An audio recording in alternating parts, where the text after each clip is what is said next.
A Thin Ghost and Others by M.R. James. Chapter 1. The Residence at Whitminster.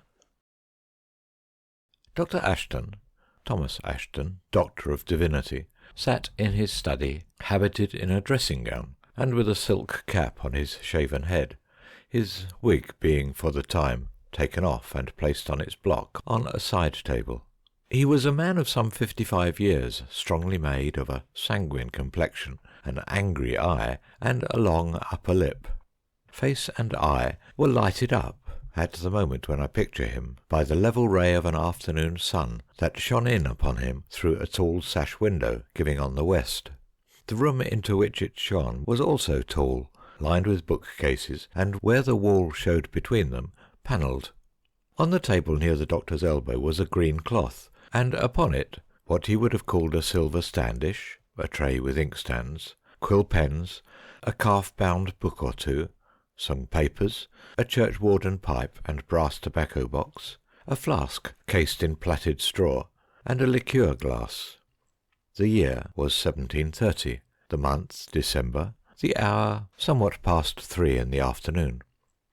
I have described in these lines pretty much all that a superficial observer would have noted when he looked into the room. What met Dr. Ashton's eye when he looked out of it, sitting in his leather armchair? Little more than the tops of the shrubs and fruit trees of his garden could be seen from that point, but the red brick wall of it was visible in almost all the length of its western side. In the middle of that was a gate, a double gate of rather elaborate iron scrollwork, which allowed something of a view beyond.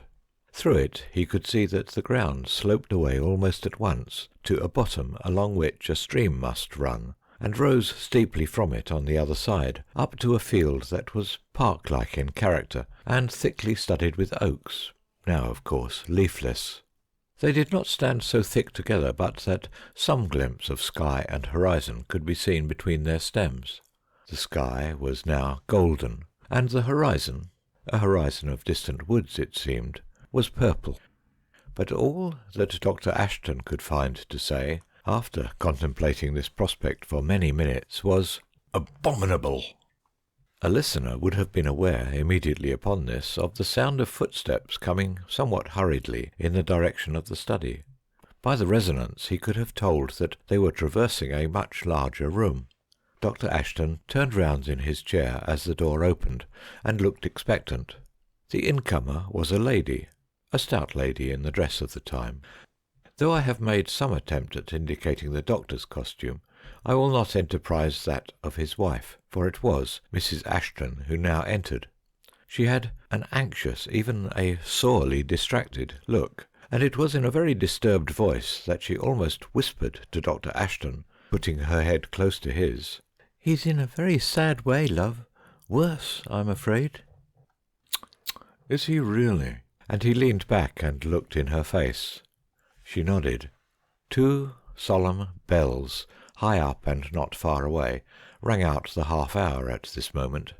Mrs. Ashton started. "Oh, do you think you can give order that the Minster clock be stopped chiming tonight? 'Tis just over his chamber, and will keep him from sleeping, and to sleep is the only chance for him. That's certain." "Why, to be sure, if there were need, real need, it could be done, but not on any light occasion. This Frank, now, do you assure me that his recovery stands upon it?" said Dr. Ashton. His voice was loud and rather hard. "I do verily believe it," said his wife. "Then, if it must be, bid Molly run across to Simpkins and say on my authority that he is to stop the clock chimes at sunset. And, yes, she is after that to say to my Lord Saul that I wish to see him presently in this room." Mrs. Ashton hurried off. Before any other visitor enters, it will be well to explain the situation. Dr. Ashton was the holder, among other preferments, of a prebend in the rich collegiate church of Whitminster, one of the foundations which, though not a cathedral, survived dissolution and reformation, and retained its constitution and endowments for 100 years after the time of which I write. The great church, the residences of the dean and the 2 prebendaries, the choir and its appurtenances, were all intact and in working order. A dean who flourished soon after 1500 had been a great builder, and had erected a spacious quadrangle of red brick adjoining the church for the residence of the officials. Some of these persons were no longer required. Their offices had dwindled down to mere titles, borne by clergy or lawyers in the town and neighbourhood, and so the houses that had been meant to accommodate 8 or 10 people were now shared among 3, the dean and the 2 prebendaries. Dr. Ashton's included what had been the common parlour and the dining hall of the whole body. It occupied a whole side of the court, and at one end had a private door into the minster. The other end, as we have seen, looked out over the country. So much for the house. As for the inmates, Dr. Ashton was a wealthy man and childless, and he had adopted, or rather undertaken to bring up, the orphan son of his wife's sister. Frank Siddle was the lad's name. He had been a good many months in the house. Then one day came a letter from an Irish peer, the Earl of Kildonnan, who had known Dr. Ashton at college, putting it to the doctor whether he would consider taking into his family the Viscount Saul, the Earl's heir, and acting in some sort as his tutor. Lord Kildonnan was shortly to take up a post in the Lisbon embassy, and the boy was unfit to make the voyage.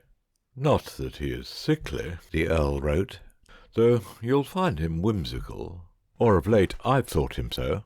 And to confirm this, 'twas only to-day his old nurse came expressly to tell me he was possessed. But let that pass. I'll warrant you can find a spell to make all straight.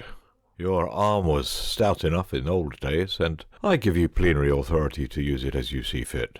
The truth is, he has here no boys of his age or quality to consort with, and is given to moping about in our raths and graveyards, and he brings home romances that fright my servants out of their wits. So there are you and your lady forewarned." It was, perhaps, with half an eye open to the possibility of an Irish bishopric, at which another sentence in the Earl's letter seemed to hint, that Dr. Ashton accepted the charge of my Lord Viscount Saul, and of the 200 guineas a year that were to come with him. So he came one night in September. When he got out of the chaise that brought him, he went first and spoke to the post-boy, and gave him some money, and patted the neck of his horse. Whether he made some movement that scared it or not, there was very nearly a nasty accident, for the beast started violently, and the postilion, being unready, was thrown, and lost his fee, as he found afterwards, and the chaise lost some paint on the gate-posts, and the wheel went over the man's foot who was taking out the baggage. When Lord Saul came up the steps into the light of the lamp in the porch to be greeted by Dr. Ashton, he was seen to be a thin youth of, say, 16 years old, with straight black hair and the pale colouring that is common to such a figure. He took the accident and commotion calmly enough, and expressed a proper anxiety for the people who had been, or might have been, hurt. His voice was smooth and pleasant, and without any trace, curiously, of an Irish brogue. Frank Siddle was a younger boy, perhaps of 11 or 12, but Lord Saul did not, for that, reject his company. Frank was able to teach him various games he had not known in Ireland, and he was apt at learning them, apt too at his books, though he had had little or no regular teaching at home. It was not long before he was making a shift to puzzle out the inscriptions on the tombs in the minster, and he would often put a question to the doctor about the old books in the library that required some thought to answer. It is to be supposed that he made himself very agreeable to the servants, for within 10 days of his coming they were almost falling over each other in their efforts to oblige him. At the same time, Mrs. Ashton was rather put to it to find new maid-servants, for there were several changes, and some of the families in the town from which she had been accustomed to draw seemed to have no one available. She was forced to go further afield than was usual. These generalities I gather from the doctor's notes in his diary and from letters. They are generalities, and we should like, in view of what has to be told, something sharper and more detailed. We get it in entries which begin late in the year, and, I think, were posted up all together after the final incident, but they cover so few days in all that there is no need to doubt that the writer could remember the course of things accurately. On a Friday morning it was that a fox, or perhaps a cat, made away with Mrs. Ashton's most prized black cockerel, a bird without a single white feather on its body. Her husband had told her often enough that it would make a suitable sacrifice to Aesculapius. That had discomfited her much, and now she would hardly be consoled. The boys looked everywhere for traces of it. Lord Saul brought in a few feathers, which seemed to have been partially burnt on the garden rubbish heap. It was on the same day that Dr. Ashton, looking out of an upper window, saw the two boys playing in the corner of the garden at a game he did not understand. Frank was looking earnestly at something in the palm of his hand. Saul stood behind him, and seemed to be listening. After some minutes he very gently laid his hand on Frank's head, and almost instantly thereupon Frank suddenly dropped whatever it was he was holding, clapped his hands to his eyes, and sank down on the grass. Saul, whose face expressed great anger, hastily picked the object up, of which it could only be seen that it was glittering, put it in his pocket, and turned away, leaving Frank huddled up on the grass. Dr. Ashton rapped on the window to attract their attention, and Saul looked up as if in alarm, and then, springing to Frank, pulled him up by the arm and led him away. When they came in to dinner, Saul explained that they had been acting a part of the tragedy of Rhadamistus, in which the heroine reads the future fate of her father's kingdom by means of a glass ball held in her hand, and is overcome by the terrible events she has seen. During this explanation, Frank said nothing, only looked rather bewilderedly at Saul. He must, Mrs. Ashton thought, have contracted a chill from the wet of the grass, for that evening he was certainly feverish and disordered, and the disorder was of the mind as well as the body, for he seemed to have something he wished to say to Mrs. Ashton, only a press of household affairs prevented her from paying attention to him, and when she went, according to her habit, to see that the light in the boys' chamber had been taken away, and to bid them good night, he seemed to be sleeping, though his face was unnaturally flushed to her thinking. Lord Saul, however, was pale and quiet, and smiling in his slumber. Next morning it happened that Dr. Ashton was occupied in church and other business, and unable to take the boys' lessons. He therefore set them tasks to be written and brought to him. 3 times, if not oftener, Frank knocked at the study door, and each time the doctor chanced to be engaged with some visitor, and sent the boy off rather roughly, which he later regretted. 2 clergymen were at dinner this day, and both remarked, being fathers of families, that the lad seemed sickening for a fever, in which they were too near the truth, and it had been better if he had been put to bed forthwith, for a couple of hours later in the afternoon he came running into the house, crying out in a way that was really terrifying, and, rushing to Mrs. Ashton, clung about her, begging her to protect him, and saying, "Keep them off! Keep them off!" without intermission. And it was now evident that some sickness had taken strong hold of him. He was therefore got to bed in another chamber from that in which he commonly lay, and the physician brought to him, who pronounced the disorder to be grave and affecting the lad's brain, and prognosticated a fatal end to it if strict quiet were not observed, and those sedative remedies used which he should prescribe. We are now come, by another way, to the point we had reached before. The Minster clock has been stopped from striking, and Lord Saul is on the threshold of the study. "What account can you give of this poor lad's state?" was Dr. Ashton's first question. "Why, sir, little more than you know already, I fancy. I must blame myself, though, for giving him a fright yesterday when we were acting that foolish play you saw. I fear I made him take it more to heart than I meant." "How so?" "Well, by telling him foolish tales I had picked up in Ireland of what we call the second sight." "Second sight? What kind of sight might that be?" "Why, you know how our ignorant people pretend that some are able to foresee what is to come, sometimes in a glass, or in the air maybe, and at Kildunnan we had an old woman that pretended to such a power, and I dare say I coloured the matter more highly than I should, but I never dreamed Frank would take it so near as he did." "You are wrong, my lord, very wrong, in meddling with such superstitious matters at all. and you should have considered whose house you were in, and how little becoming such actions are to my character and person, or to your own.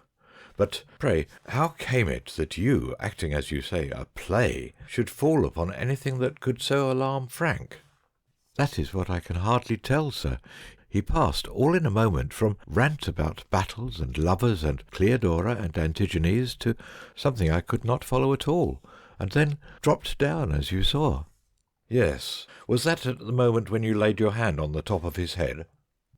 Lord Saul gave a quick look at his questioner, quick and spiteful, and for the first time seemed unready with an answer. "About that time it may have been," he said. "I have tried to recollect myself, but I am not sure. There was, at any rate, no significance in what I did then." "Ah," said Dr. Ashton. "Well, my lord, I should do wrong were I not to tell you that this fright of my poor nephew may have very ill consequences to him. The doctor speaks very despondingly of his state." Lord Saul pressed his hands together and looked earnestly upon Dr. Ashton. "I am willing to believe that you had no bad intention, as assuredly you could have no reason to bear the poor boy malice, but I cannot wholly free you from blame in the affair." As he spoke, the hurrying steps were heard again, and Mrs. Ashton came quickly into the room, carrying a candle, for the evening had by this time closed in. She was greatly agitated. "Oh, come!" she cried. "Come directly. I'm sure he is going." "Going? Frank? Is it possible? Already?" With some such incoherent words, the doctor caught up a book of prayers from the table and ran out after his wife. Lord Saul stopped for a moment where he was. Molly, the maid, saw him bend over and put both hands to his face. If it were the last words she had to speak, she said afterwards, he was striving to keep back a fit of laughing. Then he went out softly, following the others. Mrs. Ashton was sadly right in her forecast. I have no inclination to imagine the last scene in detail. What Dr. Ashton records is, or may be taken to be, important to the story. They asked Frank if he would like to see his companion, Lord Saul, once again. The boy was quite collected, it appears, in these moments. "No," he said, "I do not want to see him, but you should tell him I am afraid he will be very cold." "What do you mean, my dear?" said Mrs. Ashton. "Only that," said Frank. "But say to him besides that I am free of them now, but he should take care. And I'm sorry about your black cockerel, Aunt Ashton, but he said we must use it so if we were to see all that could be seen." Not many minutes after, he was gone. Both the Ashtons were grieved, she, naturally, most, but the doctor, though not an emotional man, felt the pathos of the early death, and besides there was the growing suspicion that all had not been told him by Saul, and that there was something here which was out of his beaten track. When he left the chamber of death, it was to walk across the quadrangle of the residence to the sexton's house. A passing bell, the greatest of the Minster bells, must be rung. A grave must be dug in the Minster yard, and there was now no need to silence the chiming of the Minster clock.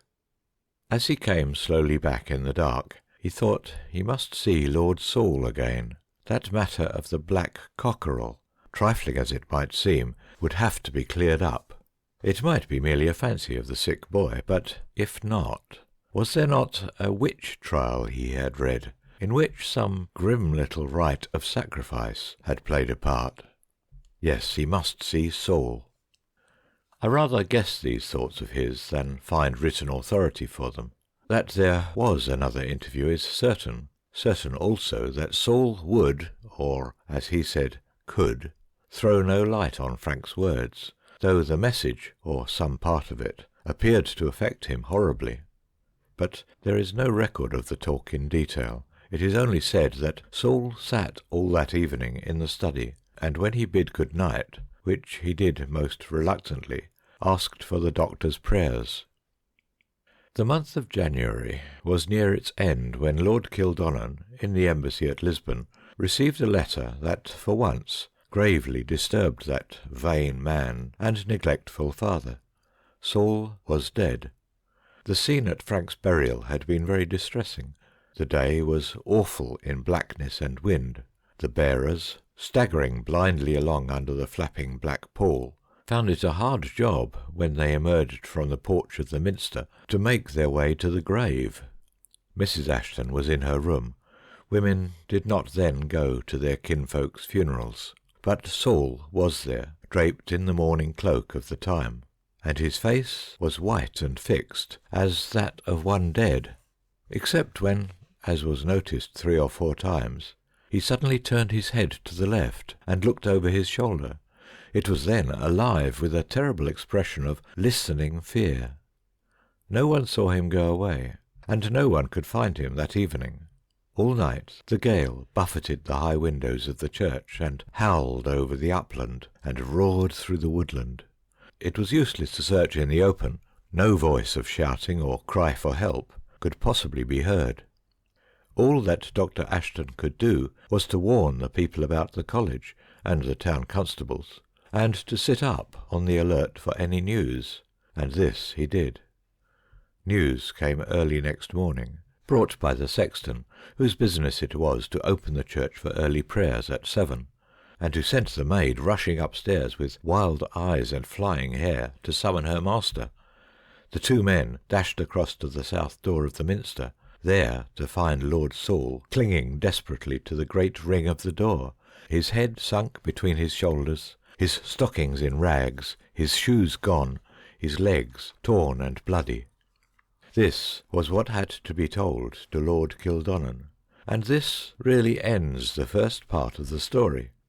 The tomb of Frank Siddle and of the Lord Viscount Saul, only child and heir to William Earl of Kildonan, is a stone altar tomb in Whitminster churchyard. Dr. Ashton lived on for over 30 years in his prebendal house. I do not know how quietly, but without visible disturbance. His successor preferred a house he already owned in the town, and left that of the senior prebendary vacant. Between them, these 2 men saw the 18th century out, and the 19th in, for Mr. Hinds, the successor of Ashton, became prebendary at 29, and died at 89, so that it was not till 1823 or 1824 that anyone succeeded to the post who intended to make the house his home. The man who did was Dr. Henry Aldis, whose name may be known to some of my readers as that of the author of a row of volumes labelled Aldis's Works, which occupy a place that must be honoured, since it is so rarely touched, upon the shelves of many a substantial library. Dr. Aldis, his niece, and his servants took some months to transfer furniture and books from his Dorsetshire parsonage to the quadrangle of Whitminster, and to get everything into place. But eventually the work was done, and the house, which, though untenanted, had always been kept sound and weather-tight, woke up, and, like Monte Cristo's mansion at Auteuil, lived, sang, and bloomed once more. On a certain morning in June it looked especially fair, as Dr. Aldis strolled in his garden before breakfast, and gazed over the red roof at the Minster Tower with its 4 gold vanes, backed by a very blue sky and very white little clouds. "Mary," he said, as he seated himself at the breakfast table and laid down something hard and shiny on the cloth, "here's a find which the boy made just now. You'll be sharper than I if you can guess what it's meant for." It was a round and perfectly smooth tablet, as much as an inch thick, of what seemed clear glass. "It is rather attractive at all events," said Mary. She was a fair woman with light hair and large eyes, rather a devotee of literature. "Yes," said her uncle. "I thought you'd be pleased with it. I presume it came from the house. It turned up in the rubbish heap in the corner." "I'm not sure that I do like it after all," said Mary some minutes later. "Why in the world not, my dear?" "I don't know, I'm sure. Perhaps it's only fancy." "Yes, only fancy and romance, of course. What's that book now? The name of that book, I mean." that you had your head in all yesterday. The talisman, uncle. Oh, if this should turn out to be a talisman, how enchanting it would be. Yes, the talisman. Ah, well, you're welcome to it, whatever it is. I must be off about my business. Is all well in the house? Does it suit you? Any complaints from the servants' hall? No, indeed, nothing could be more charming. The only soupçon of a complaint, besides the lock of the linen closet, which I told you of, is that Mrs. Maple says she cannot get rid of the sawflies out of that room you pass through at the other end of the hall. By the way, are you sure you like your bedroom? It is a long way off from anyone else, you know. Like it? To be sure I do. The further off from you, my dear, the better. There, don't think it necessary to beat me, accept my apologies. But what are sawflies? Will they eat my coats? If not, they may have the room to themselves, for what I care. We are not likely to be using it. No, of course not. Well, what she calls sawflies are those reddish things like a daddy longlegs, but smaller, and there are a great many of them perching about that room, certainly. I don't like them, but I don't fancy they are mischievous. Footnote. Apparently the ichneumon fly, Ophion obscurum, and not the true sawfly, is meant. End footnote. There seem to be several things you don't like this fine morning, said her uncle as he closed the door. Miss Aldis remained in her chair looking at the tablet which she was holding in the palm of her hand. The smile that had been on her face faded slowly from it, and gave place to an expression of curiosity and almost strained attention. Her reverie was broken by the entrance of Mrs. Maple, and her invariable opening. "Oh, miss, could I speak to you a minute?" A letter from Miss Aldis to a friend in Lichfield, begun a day or two before, is the next source for this story.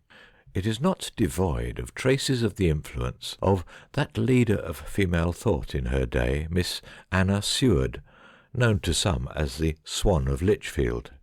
My sweetest Emily will be rejoiced to hear that we are at length, my beloved uncle and myself, settled in the house that now calls us master, nay, master and mistress, as in past ages it has called so many others. Here we taste a mingling of modern elegance and hoary antiquity, such as has never, ere now, graced life for either of us. The town, small as it is, affords us some reflection, pale indeed, but veritable, of the sweets of polite intercourse. The adjacent country numbers amid the occupants of its scattered mansions some whose polish is annually refreshed by contact with metropolitan splendour, and others whose robust and homely geniality is, at times and by way of contrast, not less cheering and acceptable. Tired of the parlours and drawing-rooms of our friends, we have ready to hand a refuge from the clash of wits or the small talk of the day, amid the solemn beauties of our venerable minster, whose sylvan chimes daily knoll us to prayer, and in the shady walks of whose tranquil graveyard we muse with softened heart, and ever and anon, with moistened eye, upon the memorials of the young, the beautiful, the aged, the wise, and the good. Here there is an abrupt break, both in the writing and the style. But, my dearest Emily, I can no longer write with the care which you deserve, and in which we both take pleasure. What I have to tell you is wholly foreign to what has gone before. This morning my uncle brought in to breakfast an object which had been found in the garden. It was a glass or crystal tablet of this shape. A little sketch is given, which he handed to me, and which, after he left the room, remained on the table by me. I gazed at it, I know not why, for some minutes, till called away by the day's duties, and you will smile incredulously when I say that I seemed to myself to begin to descry, reflected in it, objects and scenes which were not in the room where I was. You will not, however, be surprised that, after such an experience, I took the first opportunity to seclude myself in my room with what I now half believed to be a talisman of mickle might. I was not disappointed. I assure you, Emily, by that memory which is dearest to both of us, that What I went through this afternoon transcends the limits of what I had before deemed credible. In brief, what I saw seated in my bedroom in the broad daylight of summer, and looking into the crystal depth of that small round tablet, was this.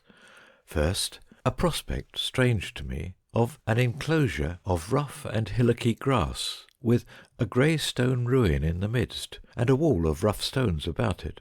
In this stood an old and very ugly woman, in a red cloak and ragged skirt, talking to a boy dressed in the fashion of maybe 100 years ago. She put something which glittered into his hand, and he something into hers, which I saw to be money, for a single coin fell from her trembling hand into the grass. The scene passed. I should have remarked, by the way, that on the rough walls of the enclosure I could distinguish bones, and even a skull, lying in a disorderly fashion. Next I was looking upon two boys, one the figure of the former vision, the other younger. They were in a plot of garden, walled round, and this garden, in spite of the difference in arrangement and the small size of the trees, I could clearly recognise as being that upon which I now look from my window. The boys were engaged in some curious play, it seemed. Something was smouldering on the ground. The elder placed his hands upon it, and then raised them in what I took to be an attitude of prayer, and I saw, and started at seeing, that on them were deep stains of blood. The sky above was overcast. The same boy now turned his face towards the wall of the garden, and beckoned with both his raised hands, and as he did so, I was conscious that some moving objects were becoming visible over the top of the wall. Whether heads or other parts of some animal or human forms, I could not tell. Upon the instant, the elder boy turned sharply, seized the arm of the younger, who all this time had been poring over what lay on the ground, and both hurried off. I then saw blood upon the grass, a little pile of bricks, and what I thought were black feathers scattered about. That scene closed, and the next was so dark that perhaps the full meaning of it escaped me, but what I seemed to see was a form, at first crouching low among trees or bushes that were being threshed by a violent wind, then running very swiftly and constantly turning a pale face to look behind him, as if he feared a pursuer.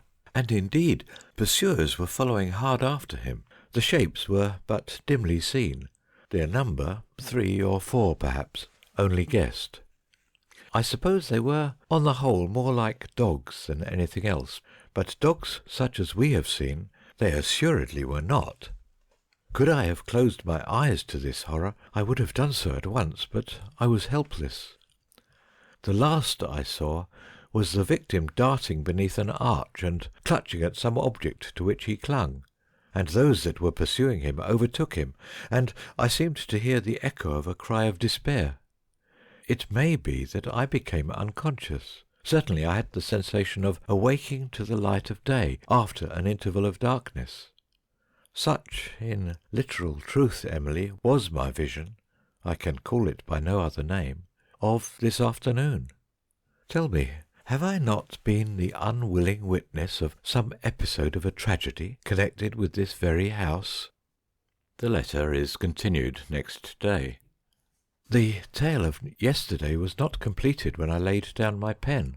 I said nothing of my experiences to my uncle. You know yourself how little his robust common sense would be prepared to allow of them, and how, in his eyes, the specific remedy would be a black draught or a glass of port. After a silent evening, then, silent, not sullen, I retired to rest. Judge of my terror when, not yet in bed, I heard what I can only describe as a distant bellow, and knew it for my uncle's voice, though never in my hearing so exerted before. His sleeping-room is at the further extremity of this large house, and to gain access to it one must traverse an antique hall some 80 feet long, and a lofty panelled chamber, and 2 unoccupied bedrooms. In the second of these, a room almost devoid of furniture, I found him, in the dark, his candle lying smashed on the floor. As I ran in, bearing a light, he clasped me in arms that trembled for the first time since I have known him, thanked God, and hurried me out of the room. He would say nothing of what had alarmed him.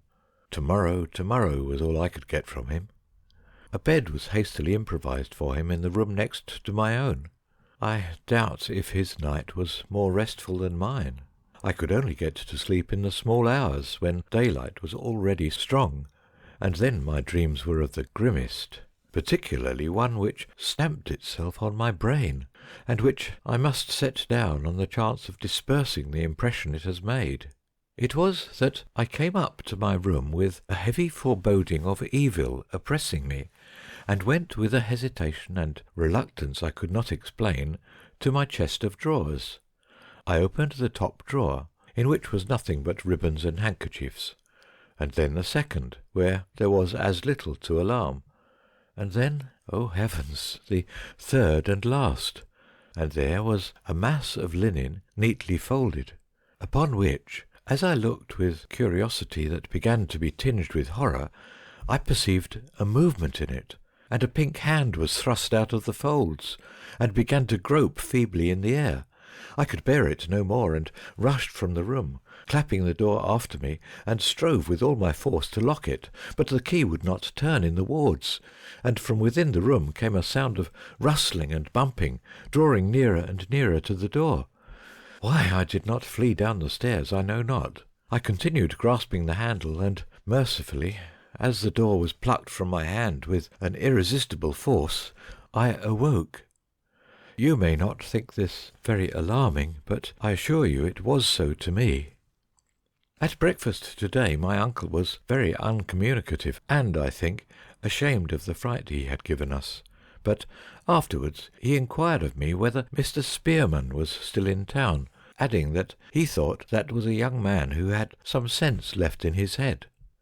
I think you know, my dear Emily, that I am not inclined to disagree with him there, and also that I was not unlikely to be able to answer his question. To Mr. Spearman he accordingly went, and I have not seen him since. I must send this strange budget of news to you now, or it may have to wait over more than one post. The reader will not be far out if he guesses that Miss Mary and Mr. Spearman made a match of it not very long after this month of June. Mr. Spearman was a young spark who had a good property in the neighbourhood of Whitminster, and not unfrequently about this time spent a few days at the King's Head, ostensibly on business. But he must have had some leisure, for his diary is copious, especially for the days of which I am telling the story. It is probable to me that he wrote this episode as fully as he could at the bidding of Miss Mary. Uncle Aldous, how I hope I may have the right to call him so before long, called this morning. After throwing out a good many short remarks on indifferent topics, he said, "I wish, Spearman, you'd listen to an odd story and keep a close tongue about it, just for a bit, till I get more light on it." "To be sure," said I, "you may count on me." "I don't know what to make of it," he said. "You know my bedroom. It is well away from everyone else's, and I pass through the great hall and 2 or 3 other rooms to get to it." "Is it at the end next the minster, then?" I asked. "Yes, it is. Well now, yesterday morning my Mary told me that the room next before it was infested with some sort of fly that the housekeeper couldn't get rid of. That may be the explanation, or it may not. What do you think?" "Why," said I, "you've not yet told me what has to be explained." "True enough. I don't believe I have. But, by the by, what are these sawflies? What's the size of them?" I began to wonder if he was touched in the head. "What I call a sawfly," I said very patiently, "is a red animal like a daddy longlegs, but not so big, perhaps an inch long, perhaps less. It is very hard in the body, and to me—" I was going to say particularly offensive, but he broke in. "Come, come, an inch or less, that won't do." "I can only tell you," I said, "what I know. Would it not be better if you told me from first to last what it is that has puzzled you, and then I may be able to give you some kind of an opinion?" He gazed at me meditatively. "Perhaps it would," he said. "I told Mary only to-day that I thought you had some vestiges of sense in your head." I bowed my acknowledgments. "The thing is, I've an odd kind of shyness about talking of it. Nothing of the sort has happened to me before. Well, about 11 o'clock last night, or after, I took my candle and set out for my room. I had a book in my other hand. I always read something for a few minutes before I drop off to sleep. A dangerous habit. I don't recommend it, but I know how to manage my light and my bed curtains. Now then, first, as I stepped out of my study into the great hall that's next to it, and shut the door, my candle went out. I supposed I had clapped the door behind me too quick, and made a draught, and I was annoyed, for I'd no tinder box nearer than my bedroom. But I knew my way well enough, and went on. The next thing was that my book was struck out of my hand in the dark. If I said twitched out of my hand, it would better express the sensation. It fell on the floor. I picked it up and went on, more annoyed than before, and a little startled. But, as you know, that hall has many windows without curtains, and in summer nights like these it is easy to see not only where the furniture is, but whether there's anyone or anything moving, and there was no one, nothing of the kind. So on I went through the hall and through the audit chamber next to it, which also has big windows, and then into the bedrooms which lead to my own, where the curtains were drawn, and I had to go slower because of steps here and there. It was in the second of those rooms that I nearly got my quietus. The moment I opened the door of it, I felt there was something wrong. I thought twice, I confess, whether I shouldn't turn back and find another way there is to my room, rather than go through that one. Then I was ashamed of myself, and thought what people call better of it, though I don't know about better in this case. If I was to describe my experience exactly, I should say this. There was a dry, light, rustling sound all over the room as I went in, and then, you remember it was perfectly dark. Something seemed to rush at me, and there was, I don't know how to put it, a sensation of long, thin arms, or legs, or feelers all about my face and neck and body. Very little strength in them there seemed to be, but, Spearman, I don't think I was ever more horrified or disgusted in all my life that I remember, and it does take something to put me out.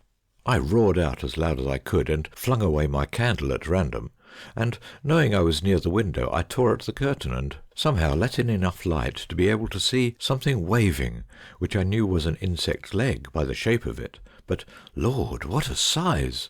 Why, the beast must have been as tall as I am, and now you tell me sawflies are an inch long or less. What do you make of it, Spearman? For goodness sake, finish your story first, I said. I never heard anything like it. Oh, said he, there's no more to tell. Mary ran in with a light, and there was nothing there. I didn't tell her what was the matter. I changed my room for last night, and I expect for good. Have you searched this odd room of yours? I said. What do you keep in it? We don't use it, he answered. There's an old press there, and some little other furniture. And in the press? Said I. I don't know, I never saw it opened, but I do know that it's locked. Well, I should have it looked into, and if you had time, I own to having some curiosity to see the place myself. I didn't exactly like to ask you, but that's rather what I hoped you'd say. Name your time, and I'll take you there. No time like the present, I said at once, for I saw he would never settle down to anything while this affair was in suspense. He got up with great alacrity, and looked at me, I am tempted to think, with marked approval. Come along, was all he said, however, and was pretty silent all the way to his house. My Mary, as he calls her in public and I in private, was summoned, and we proceeded to the room. The doctor had gone so far as to tell her that he had had something of a fright there last night, of what nature he had not yet divulged, but now he pointed out and described very briefly the incidents of his progress. When we were near the important spot, he pulled up and allowed me to pass on. There's the room, he said. Go in, Spearman, and tell us what you find. Whatever I might have felt at midnight, noonday, I was sure, would keep back anything sinister, and I flung the door open with an air and stepped in. It was a well-lighted room, with its large window on the right, though not, I thought, a very airy one. The principal piece of furniture was the gaunt old press of dark wood. There was, too, a four-post bedstead, a mere skeleton, which could hide nothing, and there was a chest of drawers. On the window-sill and the floor near it were the dead bodies of many hundred sawflies, and one torpid one which I had some satisfaction in killing. I tried the door of the press, but could not open it. The drawers, too, were locked. Somewhere, I was conscious, there was a faint rustling sound, but I could not locate it, and when I made my report to those outside, I said nothing of it. But, I said, clearly the next thing was to see what was in those locked receptacles. Uncle Aldous turned to Mary. "Mrs. Maple," he said, and Mary ran off. No one, I am sure, stepped like her, and soon came back at a soberer pace, with an elderly lady of discreet aspect. "Have you the keys of these things, Mrs. Maple?" said Uncle Aldous. His simple words let loose a torrent, not violent, but copious, of speech. Had she been a shade or two higher in the social scale, Mrs. Maple might have stood as the model for Miss Bates. "Oh, Doctor, and Miss, and you too, sir," she said, acknowledging my presence with a bend. "Them keys. Who was that again that come when first we took over things in this house? A gentleman in business it was, and I gave him his luncheon in the small parlour on account of us not having everything as we should like to see it in the large one. Chicken and apple pie and a glass of Madeira. Dear, dear, you'll say I'm running on, Miss Mary, but I only mention it to bring back my recollection, and there it comes, Gardner, just the same as it did last week, with the artichokes and the text of the sermon. Now that Mr. Gardner, every key I got from him were labelled to itself, and each and every one was a key of some door or another in this house, and sometimes two. And when I say door, my meaning is door of a room, not like such a press as this is. Yes, Miss Mary, I know full well, and I'm just making it clear to your uncle, and you too, sir. But now there was a box which this same gentleman he give over into my charge, and thinking no harm after he was gone, I took the liberty, knowing it was your uncle's property, to rattle it. And unless I'm most surprisingly deceived, in that box there was keys, but what keys, that, Doctor, is known elsewhere, for open the box, no, that I would not do." I wondered that Uncle Aldous remained as quiet as he did under this address. Mary, I knew, was amused by it, and he probably had been taught by experience that it was useless to break in upon it. At any rate he did not, but merely said at the end, "Have you that box handy, Mrs. Maple? If so, you might bring it here." Mrs. Maple pointed her finger at him, either in accusation or in gloomy triumph. "There," she said, "was I to choose out the very words out of your mouth, Doctor, them would be the ones, and if I've took it to my own rebuke 1/2 times, it's been nearer 50. Laid awake I have in my bed, sat down in my chair I have, the same you and Miss Mary gave me the day I was 20 year in your service, and no person could desire a better. Yes, Miss Mary, but it is the truth, and well we know who it is would have it different if he could. All very well, says I to myself, but pray, when the doctor calls you to account for that box, what are you going to say? No, Doctor, if you was some masters I've heard of, and I was some servants I could name, I should have an easy task before me, but things being, humanly speaking, what they are, the one course open to me is just to say to you that without Miss Mary comes to my room and helps me to my recollection, which her wits may manage what's slipped beyond mine, no such box as that, small though it be, will cross your eyes this many a day to come." "Why, dear Miss Maple, why didn't you tell me before that you wanted me to help you to find it?" said my Mary. "No, never mind telling me why it was. Let us come at once and look for it." They hastened off together. I could hear Miss Maple beginning an explanation which, I doubt not, lasted into the furthest recesses of the housekeeper's department. Uncle Aldous and I were left alone. "A valuable servant," he said, nodding towards the door. "Nothing goes wrong under her. The speeches are seldom over 3 minutes." "How will Miss Aldous manage to make her remember about the box?" I asked. "Mary? Oh, she'll make her sit down and ask her about her aunt's last illness, or who gave her the china dog on the mantelpiece, something quite off the point. Then, as Maple says, one thing brings up another, and the right one will come round sooner than you could suppose.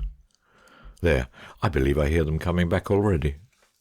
It was indeed so, and Mrs. Maple was hurrying on ahead of Mary with the box in her outstretched hand and a beaming face. "What was it?" she cried as she drew near. "What was it, as I said, before ever I come out of Dorsetshire to this place? Not that I'm a Dorset woman myself, nor had need to be.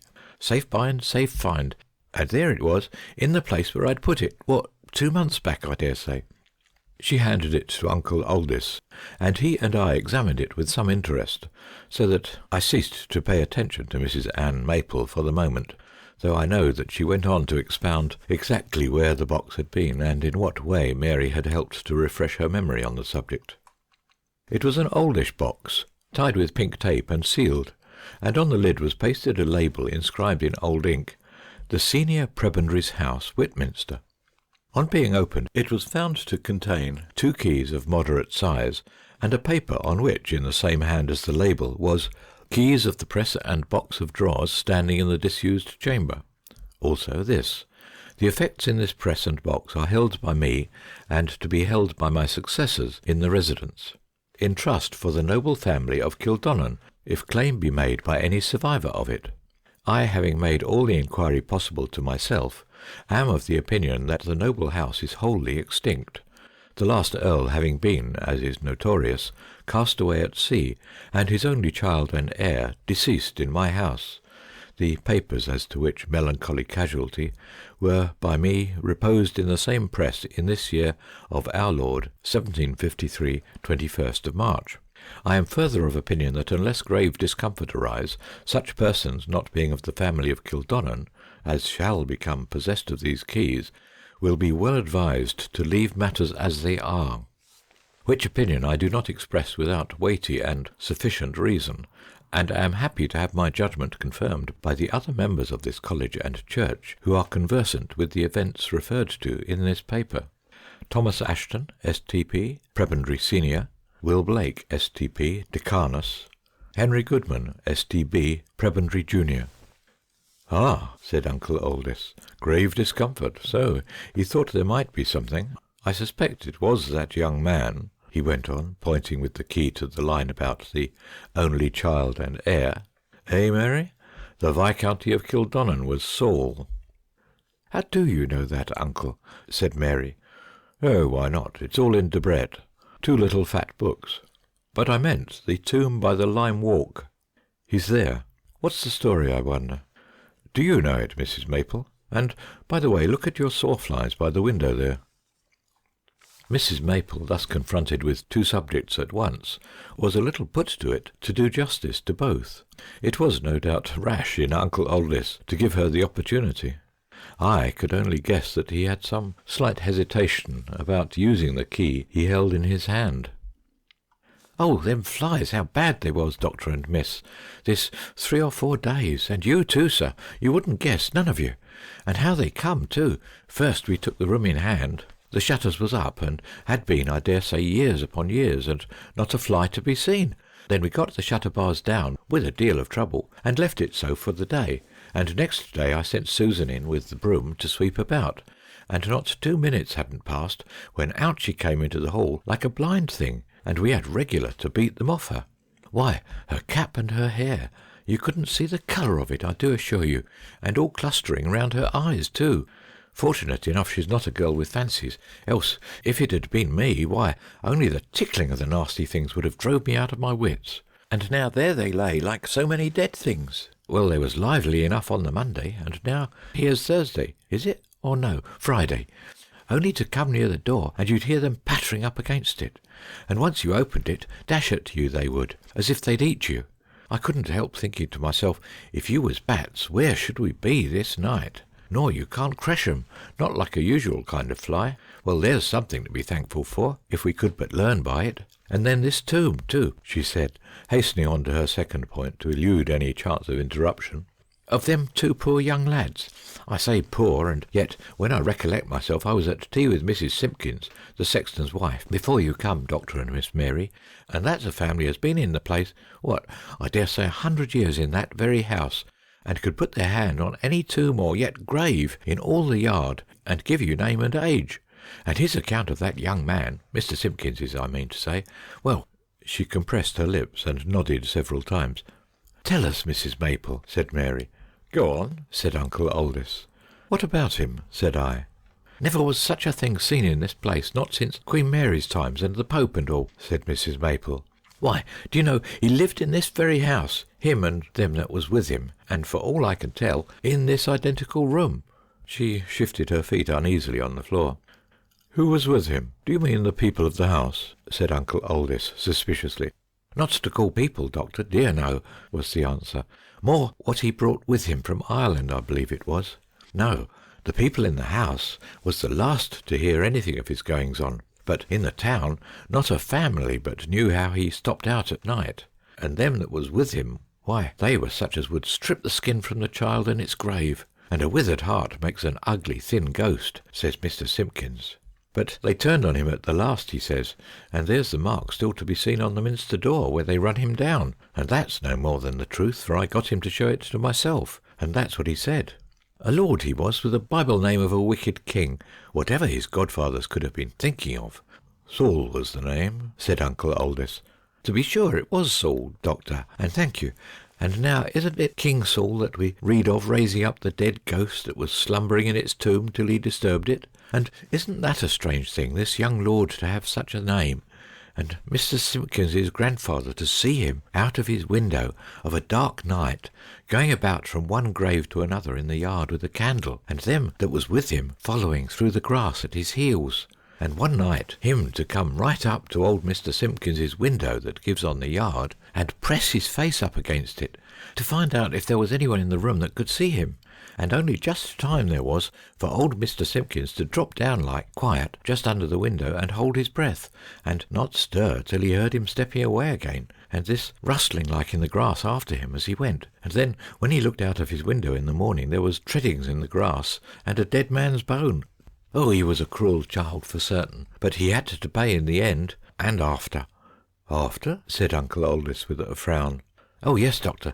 Night after night in old Mr. Simpkins's time, and his son, that's our Mr. Simpkins's father, yes, and our own Mr. Simpkins too, up against that same window, particular when they've had a fire of a chilly evening, with his face right on the panes, and his hands fluttering out, and his mouth open and shut, for a minute or more, and then gone off in the dark yard.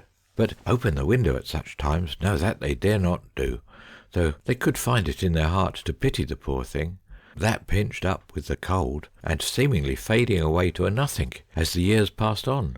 Well, indeed, I believe it is no more than the truth what our Mr. Simpkins says on his own grandfather's word. A withered heart makes an ugly thin ghost." "I dare say," said Uncle Oldys suddenly, so suddenly that Mrs. Maple stopped short. "Thank you. Come away, all of you." "Why, Uncle," said Mary, "are you not going to open the press after all?" Uncle Oldys blushed, actually blushed. "My dear," he said, "you are at liberty to call me a coward, or applaud me as a prudent man, whichever you please, but I am neither going to open that press, nor that chest of drawers, myself, nor am I going to hand over the keys to you or to any other person. Mrs. Maple, will you kindly see about getting a man or two to move those pieces of furniture into the garret?"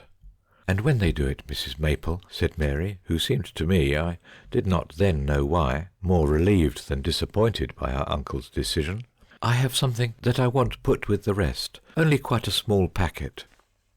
We left that curious room, not unwillingly, I think. Uncle Oldys's orders were carried out that same day, and so, concludes Mr. Spearman, Whitminster has a Bluebeard's chamber, and I am rather inclined to suspect a jack-in-the-box, awaiting some future occupant of the residence of the senior prebendary. End of Chapter 1. Chapter 2. The Diary of Mr. Poynter. The sale-room of an old and famous firm of book auctioneers in London is, of course, a great meeting-place for collectors, librarians, dealers, not only when an auction is in progress, but perhaps even more notably when books that are coming on for sale are upon view. It was in such a sale-room that the remarkable series of events began, which were detailed to me not many months ago by the person whom they principally affected, namely Mr. James Denton, M.A., F.S.A., etc., etc., sometime of Trinity Hall, now, or lately, of Rendcombe Manor in the county of Warwick. He, on a certain spring day not many years since, was in London for a few days upon business connected principally with the furnishing of the house which he had just finished building at Rendcombe. It may be a disappointment to you to learn that Rendcombe Manor was new. That I cannot help. There had, no doubt, been an old house, but it was not remarkable for beauty or interest. Even had it been, neither beauty nor interest would have enabled it to resist the disastrous fire which, about a couple of years before the date of my story, had razed it to the ground. I am glad to say that all that was most valuable in it had been saved, and that it was fully insured, so that it was with a comparatively light heart that Mr. Denton was able to face the task of building a new and considerably more convenient dwelling for himself and his aunt, who constituted his whole menage. Being in London, with time on his hands, and not far from the sale-room at which I have obscurely hinted, Mr. Denton thought that he would spend an hour there upon the chance of finding among that portion of the famous Thomas collection of manuscripts, which he knew to be then on view, something bearing upon the history or topography of his part of Warwickshire. He turned in accordingly, purchased a catalogue, and ascended to the sale-room, where, as usual, the books were disposed in cases, and some laid out upon the long tables. At the shelves, or sitting about among the tables, were figures, many of whom were familiar to him. He exchanged nods and greetings with several, and then settled down to examine his catalogue and note likely items. He had made good progress through about 200 of the 500 lots, every now and then rising to take a volume from the shelf and give it a cursory glance, when a hand was laid on his shoulder and he looked up. His interrupter was one of those intelligent men with a pointed beard and a flannel shirt, of whom the last quarter of the 19th century was, it seems to me, very prolific. It is no part of my plan to repeat the whole conversation which ensued between the two. I must content myself with stating that it largely referred to common acquaintances, e.g. to the nephew of Mr. Denton's friend, who had recently married and settled in Chelsea, to the sister-in-law of Mr. Denton's friend, who had been seriously indisposed, but was now better, and to a piece of china, which Mr. Denton's friend had purchased some months before at a price much below its true value, from which you will rightly infer that the conversation was rather in the nature of a monologue. In due time, however, the friend bethought himself that Mr. Denton was there for a purpose, and, said he, "What are you looking out for in particular? I don't think there's much in this lot." "Why, I thought there might be some Warwickshire collections, but I don't see anything under Warwick in the catalogue." "No, apparently not," said the friend. "All the same, I believe I noticed something like a Warwickshire diary. What was the name again? Drayton? Potter? Painter? Either a P or a D, I feel sure." He turned over the leaves quickly. "Yes, here it is. Pointer. Lot 486. That might interest you. There are the books, I think, out on the table. Someone has been looking at them. Well, I must be getting on. Goodbye, you'll look us up, won't you? Couldn't you come this afternoon? We've got a little music about 4. Well then, when you're next in town." He went off. Mr. Denton looked at his watch and found to his confusion that he could spare no more than a moment before retrieving his luggage and going for the train. The moment was just enough to show him that there were 4 largish volumes of the diary, that it concerned the years about 1710, and that there seemed to be a good many insertions in it of various kinds. It seemed quite worth while to leave a commission of £25 for it, and this he was able to do, for his usual agent entered the room as he was on the point of leaving it. That evening he rejoined his aunt at their temporary abode, which was a small dower house not many 100 yards from the manor. On the following morning the two resumed a discussion that had now lasted for some weeks as to the equipment of the new house. Mr. Denton laid before his relative a statement of the results of his visit to town, particulars of carpets, of chairs, of wardrobes, and of bedroom china.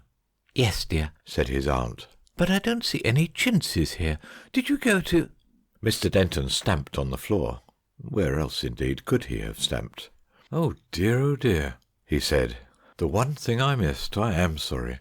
The fact is I was on my way there, and I happened to be passing Robbins's." His aunt threw up her hands. Robbins's. Then the next thing will be another parcel of horrible old books at some outrageous price.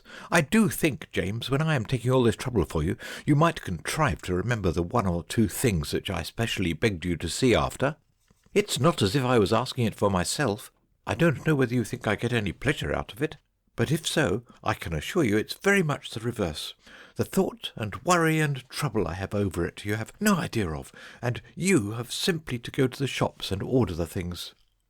Mr. Denton interposed a moan of penitence.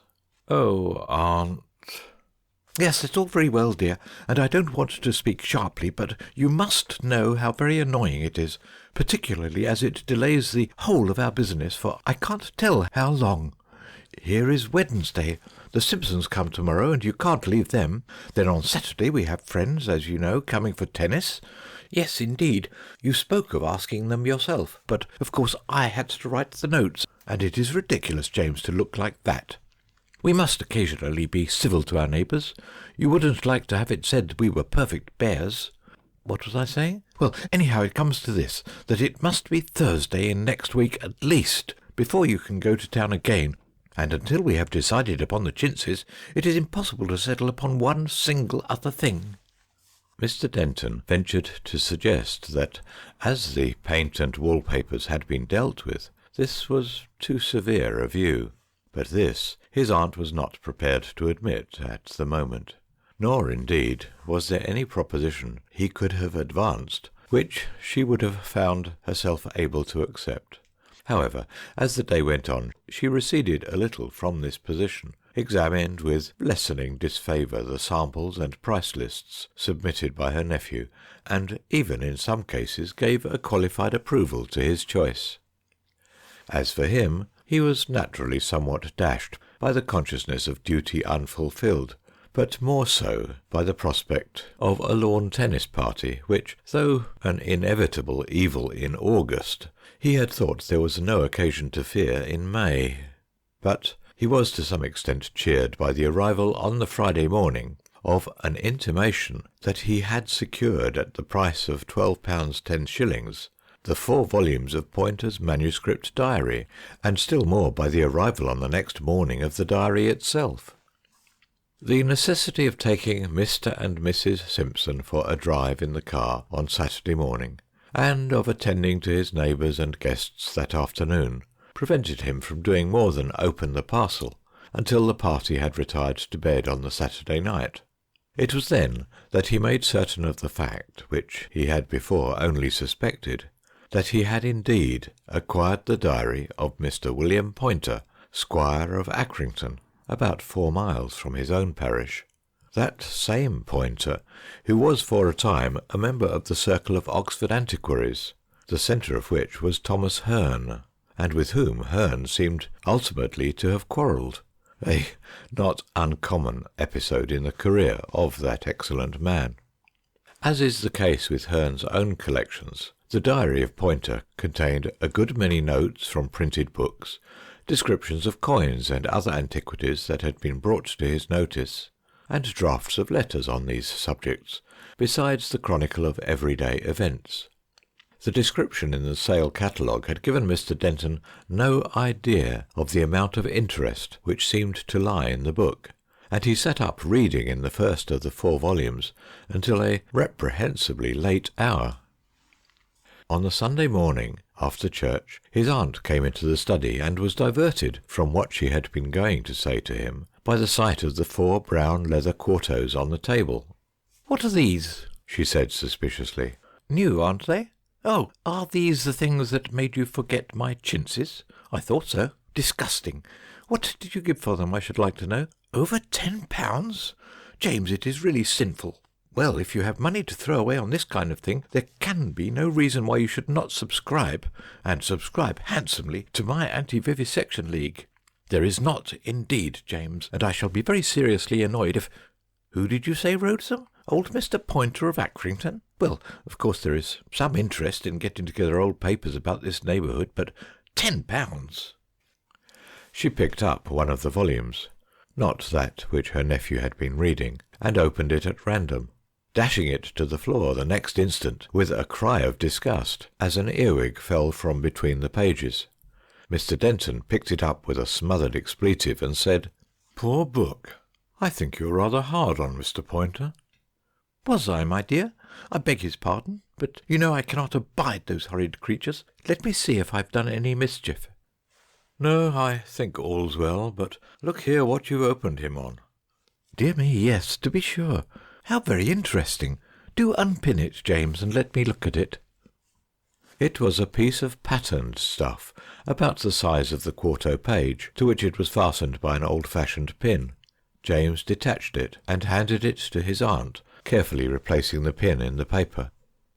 Now, I do not know exactly what the fabric was, but it had a design printed upon it which completely fascinated Miss Denton. She went into raptures over it, held it against the wall, made James do the same, that she might retire to contemplate it from a distance, then pored over it at close quarters, and ended her examination by expressing in the warmest terms her appreciation of the taste of the ancient Mr. Poynter, who had had the happy idea of preserving this sample in his diary.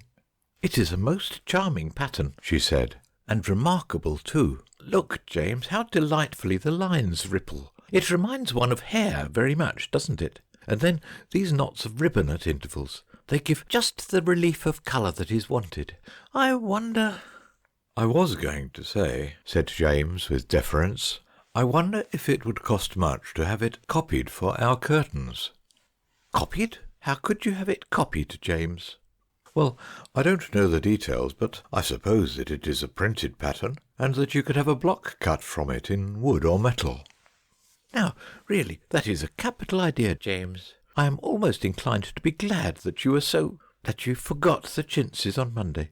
At any rate, I'll promise to forgive and forget if you get this lovely old thing copied. No one will have anything in the least like it, and mind, James, we won't allow it to be sold. Now I must go, and I've totally forgotten what it was I came in to say. Never mind, it'll keep." After his aunt had gone, James Denton devoted a few minutes to examining the pattern more closely than he had yet had a chance of doing. He was puzzled to think why it should have struck Miss Denton so forcibly. It seemed to him not specially remarkable or pretty. No doubt it was suitable enough for a curtain pattern. It ran in vertical bands, and there was some indication that these were intended to converge at the top. She was right, too, in thinking that these main bands resembled rippling, almost curling, tresses of hair. Well, the main thing was to find out, by means of trade directories or otherwise, what firm would undertake the reproduction of an old pattern of this kind. Not to delay the reader over this portion of the story, a list of likely names was made out, and Mr. Denton fixed a day for calling on them, or some of them, with his sample. The first 2 visits which he paid were unsuccessful, but there is luck in odd numbers. The firm in Bermondsey, which was third on his list, was accustomed to handling this line. The evidence they were able to produce justified their being entrusted with the job. Our Mr. Cattell took a fervent personal interest in it. "It's heart-rending, isn't it, sir?" he said. "To picture the quantity of really lovely medieval stuff of this kind that lays well nigh unnoticed in many of our residential country houses. Much of it in peril, I take it, of being cast aside as so much rubbish. What is it Shakespeare says? Unconsidered trifles. I often say he has a word for us all, sir. I say Shakespeare, but I'm well aware all don't hold with me there. I had something of an upset the other day when a gentleman came in, a titled man too, he was, and I think he told me he'd wrote on a topic, and I happened to cite out something about Hercules and the painted cloth. Dear me, you never see such a pother. But as to this, what you've kindly confided to us is a piece of work we shall take a real enthusiasm in achieving it out to the very best of our ability. What man has done, as I was observing only a few weeks back to another esteemed client, man can do. And in 3 to 4 weeks' time, all being well, we shall hope to lay before you evidence to that effect, sir. Take the address, Mr. Riggins, if you please." Such was the general drift of Mr. Cattell's observations on the occasion of his first interview with Mr. Denton. About a month later, being advised that some samples were ready for his inspection, Mr. Denton met him again, and had, it seems, reason to be satisfied with the faithfulness of the reproduction of the design. It had been finished off at the top, in accordance with the indication I mentioned, so that the vertical bands joined, but something still needed to be done in the way of matching the colour of the original. Mr. Cattell had suggestions of a technical kind to offer, with which I need not trouble you.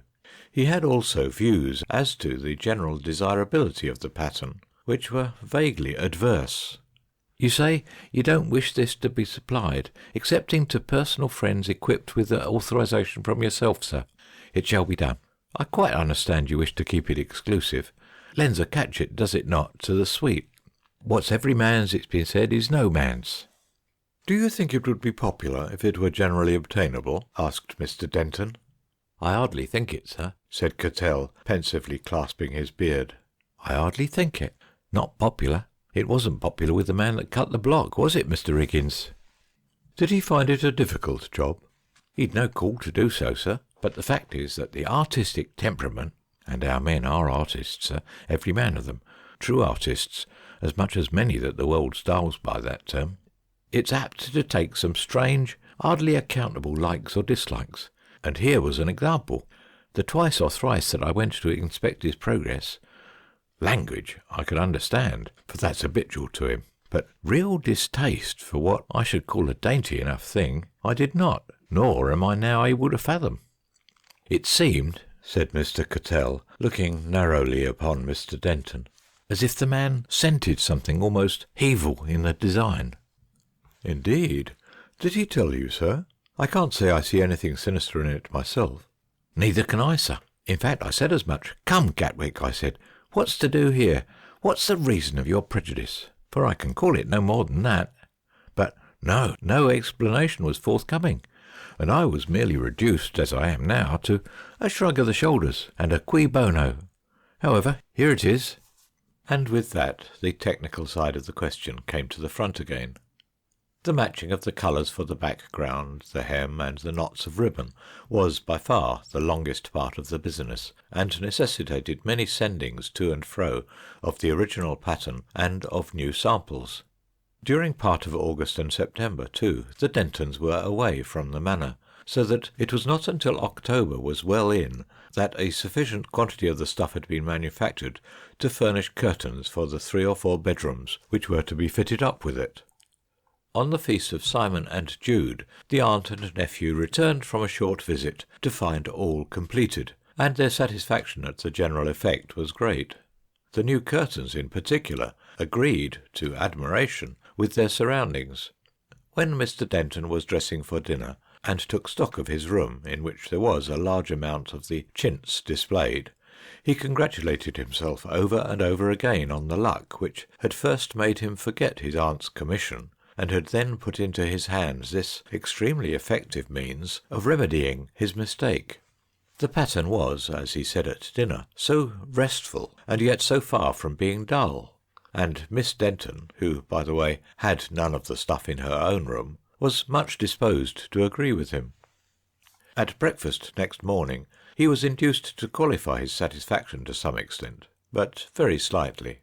"There is one thing I rather regret," he said, "that we allowed them to join up the vertical bands of the pattern at the top. I think it would have been better to leave that alone." "Oh?" said his aunt interrogatively. "Yes, as I was reading in bed last night, they kept catching my eye, rather. That is, I found myself looking across at them every now and then. There was an effect as if someone kept peeping out between the curtains in one place or another, where there was no edge, and I think that was due to the joining up of the bands at the top. The only other thing that troubled me was the wind." "Why, I thought it was a perfectly still night." "Perhaps it was only on my side of the house, but there was enough to sway my curtains and rustle them more than I wanted." That night a bachelor friend of James Denton's came to stay, and was lodged in a room on the same floor as his host, but at the end of a long passage, halfway down which was a red baize door, put there to cut off the draught and intercept noise. The party of 3 had separated. Miss Denton, a good first, the 2 men at about 11. James Denton, not yet inclined for bed, sat him down in an armchair and read for a time.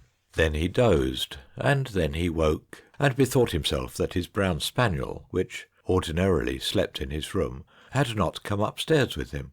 Then he thought he was mistaken, for, happening to move his hand, which hung down over the arm of the chair, within a few inches of the floor, he felt on the back of it just the slightest touch of a surface of hair, and stretching it out in that direction, he stroked and patted a rounded something.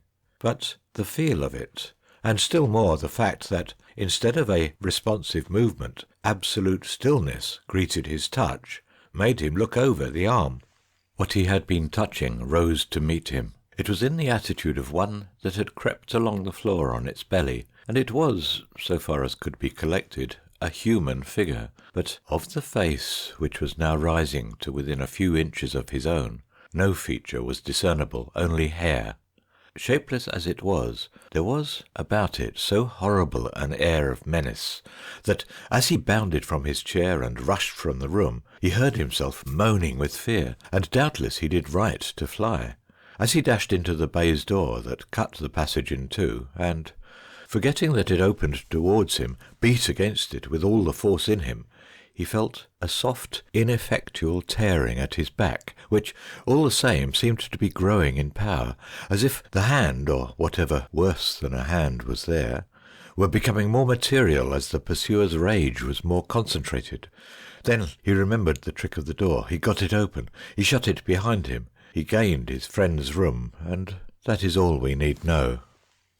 It seems curious that during all the time that had elapsed since the purchase of Poynter's diary, James Denton should not have sought an explanation of the presence of the pattern that had been pinned into it. Well, he had read the diary through without finding it mentioned, and had concluded that there was nothing to be said. But on leaving Rendcombe Manor, he did not know whether for good, as he naturally insisted upon doing on the day after experiencing the horror I have tried to put into words, he took the diary with him, and at his seaside lodgings he examined more narrowly the portion whence the pattern had been taken. What he remembered having suspected about it turned out to be correct. 2 or 3 leaves were pasted together, but written upon, as was patent when they were held up to the light. They yielded easily to steaming, for the paste had lost much of its strength, and they contained something relevant to the pattern. The entry was made in 1707.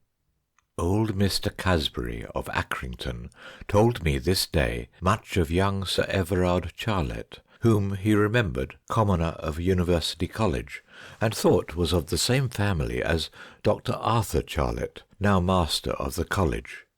This Charlet was a personable young gentleman, but a loose, atheistical companion, and a great lifter, as they then called the hard drinkers, and for what I know do so now. He was noted and subject to several censures at different times for his extravagancies, and if the full history of his debaucheries had been known, no doubt would have been expelled the college, supposing that no interest had been employed on his behalf, of which Mr. Casbury had some suspicion. He was a very beautiful person, and constantly wore his own hair, which was very abundant, from which, and his loose way of living, the cant name for him was Absalom, and he was accustomed to say that, indeed, he believed he had shortened old David's days, meaning his father, Sir Job Charlet, an old worthy cavalier. Note that Mr. Casbury said that he remembers not the year of Sir Everard Charlet's death, but it was 1692 or 3. He died suddenly in October. Several lines describing his unpleasant habits and reputed delinquencies are omitted. Having seen him in such topping spirits the night before, Mr. Casbury was amazed when he learned the death. He was found in the town ditch. His hair was said plucked clean off his head. Most bells in Oxford rung out for him, being a nobleman, and he was buried next night in St. Peter's in the East. But 2 years after, being to be moved to his country estate by his successor, it was said the coffin, breaking by mischance, proved quite full of hair, which sounds fabulous, but yet I believe precedents are upon record, as in Dr. Plott's History of Staffordshire. His chambers being afterwards stripped, Mr. Casbury came by part of the hangings of it, which, 'twas said, this Charlet had designed expressly for a memorial of his hair, giving the fellow that drew it a lock to work by, and the piece which I have fastened in here was parcel of the same, which Mr. Casbury gave to me. He said he believed there was a subtlety in the drawing, but had never discovered it himself, nor much liked to pore upon it. The money spent upon the curtains might as well have been thrown into the fire, as they were. Mr. Cattell's comment upon what he heard of the story took the form of a quotation from Shakespeare. You may guess it without difficulty. It began with the words, "There are more things." End of Chapter 2. Chapter 3. An Episode of Cathedral History. There was once a learned gentleman who was deputed to examine and report upon the archives of the Cathedral of Southminster. The examination of these records demanded a very considerable expenditure of time.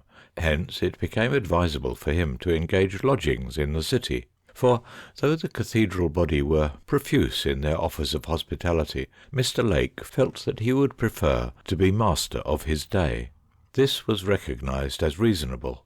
The Dean eventually wrote advising Mr. Lake, if he were not already suited, to communicate with Mr. Worby, the principal verger, who occupied a house convenient to the church, and was prepared to take in a quiet lodger for 3 or 4 weeks. Such an arrangement was precisely what Mr. Lake desired. Terms were easily agreed upon, and early in December, like another Mr. Datchery, as he remarked to himself, the investigator found himself in the occupation of a very comfortable room in an ancient and cathedraly house. One so familiar with the customs of cathedral churches, and treated with such obvious consideration by the Dean and Chapter of this cathedral in particular, could not fail to command the respect of the head verger. Mr. Worby even acquiesced in certain modifications of statements he had been accustomed to offer for years to parties of visitors. Mr. Lake, on his part, found the verger a very cheery companion, and took advantage of any occasion that presented itself for enjoying his conversation when the day's work was over. One evening, about 9 o'clock, Mr. Worby knocked at his lodger's door. "I've occasion," he said, "to go across to the cathedral, Mr. Lake, and I think I made you a promise. When I did so next, I would give you the opportunity to see what it looks like at night time. It is quite fine and dry outside, if you care to come." "To be sure I will. Very much obliged to you, Mr. Worby, for thinking of it.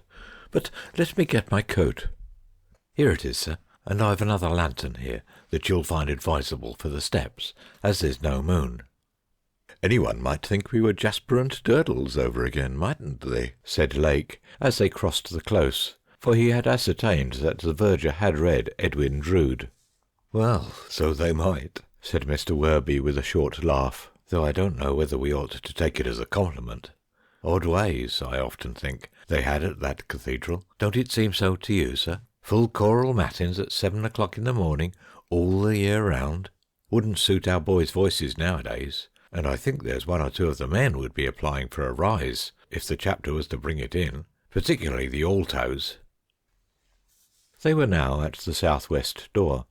As Mr. Worby was unlocking it, Lake said, "Did you ever find anyone locked in here by accident?"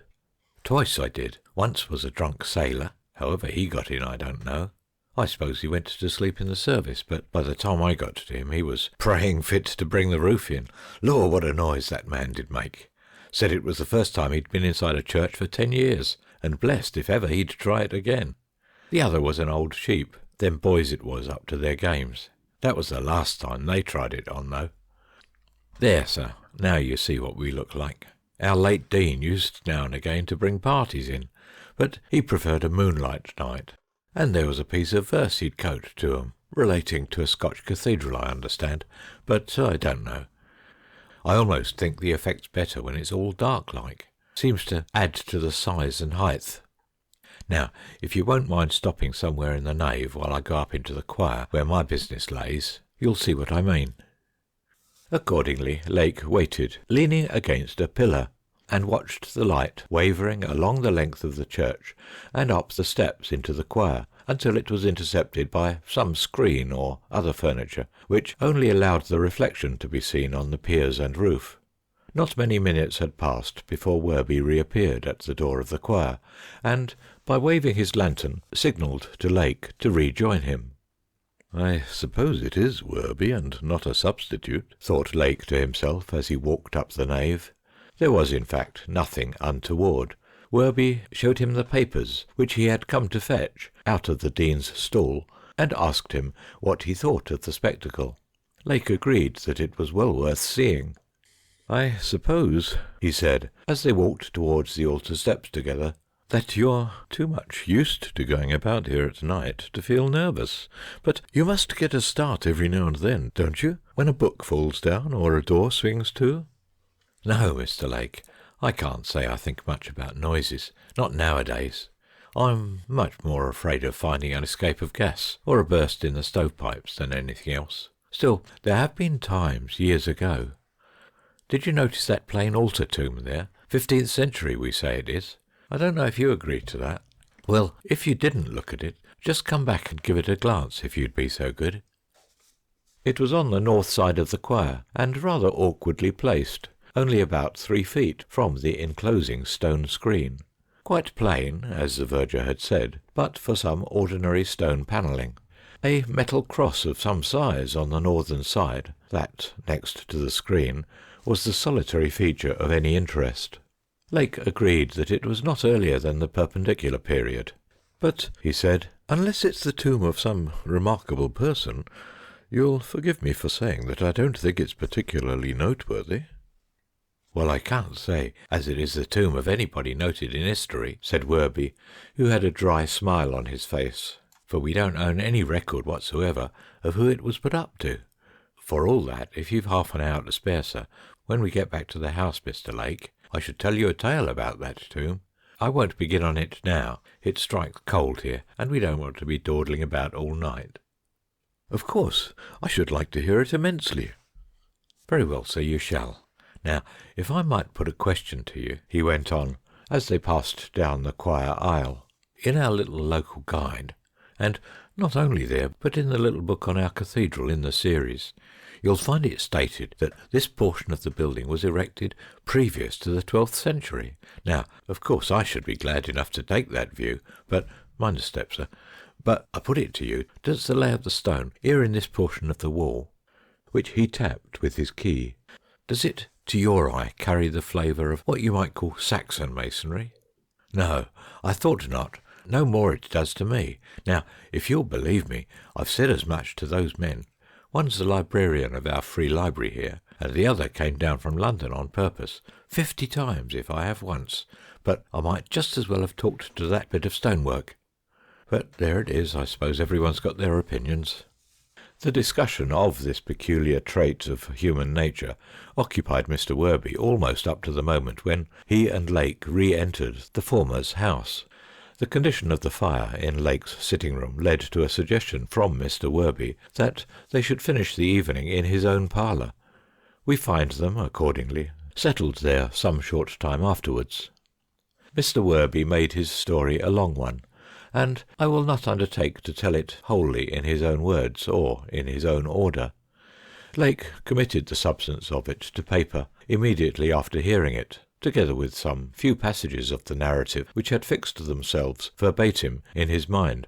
I shall probably find it expedient to condense Lake's record to some extent. Mr. Worby was born, it appeared, about the year 1828. His father before him had been connected with the cathedral, and likewise his grandfather.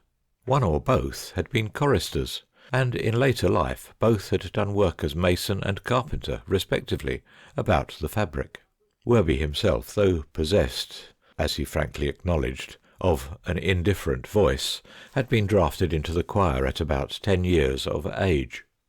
It was in 1840 that the wave of the Gothic revival smote the cathedral of Southminster. There was a lot of lovely stuff went then, sir, said Worby with a sigh. My father couldn't hardly believe it when he got his orders to clear out the choir. There was a new dean just come in, Dean Burscuff it was, and my father had been prenticed to a good firm of joiners in the city, and knew what good work was when he saw it. Cruel it was, he used to say, all that beautiful wainscot oak, as good as the day it was put up, and garlands like of foliage and fruit, and lovely old gilding work on the coats of arms and the organ pipes. All went to the timber yard, every bit, except some little pieces worked up in the Lady Chapel, and here in this overmantel. Well, I may be mistook, but I say our choir never looked as well since. Still, there was a lot found out about the history of the church, and no doubt but what it did stand in need of repair. There was very few winters passed but what we'd lose a pinnacle. Mr. Lake expressed his concurrence with Worby's views of restoration, but owns to a fear about this point, lest the story proper should never be reached. Possibly this was perceptible in his manner. Worby hastened to reassure him. Not but what I could carry on about that topic for hours at a time, and do when I see my opportunity. But Dean Burscuff, he was very set on the Gothic period, and nothing would serve him, but everything must be made agreeable to that. And one morning after service he appointed for my father to meet him in the choir, and he came back after he'd taken off his robes in the vestry, and he'd got a roll of paper with him, and the verger that was then brought in a table, and they begun spreading it out on the table with prayer books to keep it down, and my father helped them, and he saw it was a picture of the inside of a choir in a cathedral, and the dean, he was a quick-spoken gentleman, he says, "Well, Worby, what do you think of that?" "Why," says my father, "I don't think I have the pleasure of knowing that view. Would that be Hereford Cathedral, Mr. Dean?" "No, Worby," says the dean, "that's Southminster Cathedral, as we hope to see it before many years." "Indeed, sir," says my father, and that was all he did say, leastways to the dean, but he used to tell me he felt really faint in himself when he looked round our choir, as I can remember it, all comfortable and furnished like, and then see this nasty little dry picture, as he called it, drawn out by some London architect. Well, there I am again, but you'll see what I mean if you look at this old view. Worby reached down a framed print from the wall. Well, the long and the short of it was that the dean, he handed over to my father a copy of an order of the chapter that he was to clear out every bit of the choir, make a clean sweep, ready for the new work that was being designed up in town, and he was to put it in hand as soon as ever he could get the breakers together. Now then, sir, if you look at that view, you'll see where the pulpit used to stand. That's what I want you to notice, if you please. It was indeed easily seen, an unusually large structure of timber with a domed sounding board, standing at the east end of the stalls on the north side of the choir, facing the bishop's throne. Worby proceeded to explain that during the alterations services were held in the nave, the members of the choir being thereby disappointed of an anticipated holiday, and the organist in particular incurring the suspicion of having wilfully damaged the mechanism of the temporary organ that was hired at considerable expense from London. The work of demolition began with the choir screen and organ loft, and proceeded gradually eastwards, disclosing, as Worby said, many interesting features of older work. While this was going on, the members of the chapter were, naturally, in and about the choir a great deal, and it soon became apparent to the elder Worby, who could not help overhearing some of their talk, that, on the part of the senior canons especially, there must have been a good deal of disagreement before the policy now being carried out had been adopted. Some were of opinion that they should catch their deaths of cold in the return stalls, unprotected by a screen from the draughts in the nave. Others objected to being exposed to the view of persons in the choir aisles, especially, they said, during the sermons, when they found it helpful to listen in a posture which was liable to misconstruction.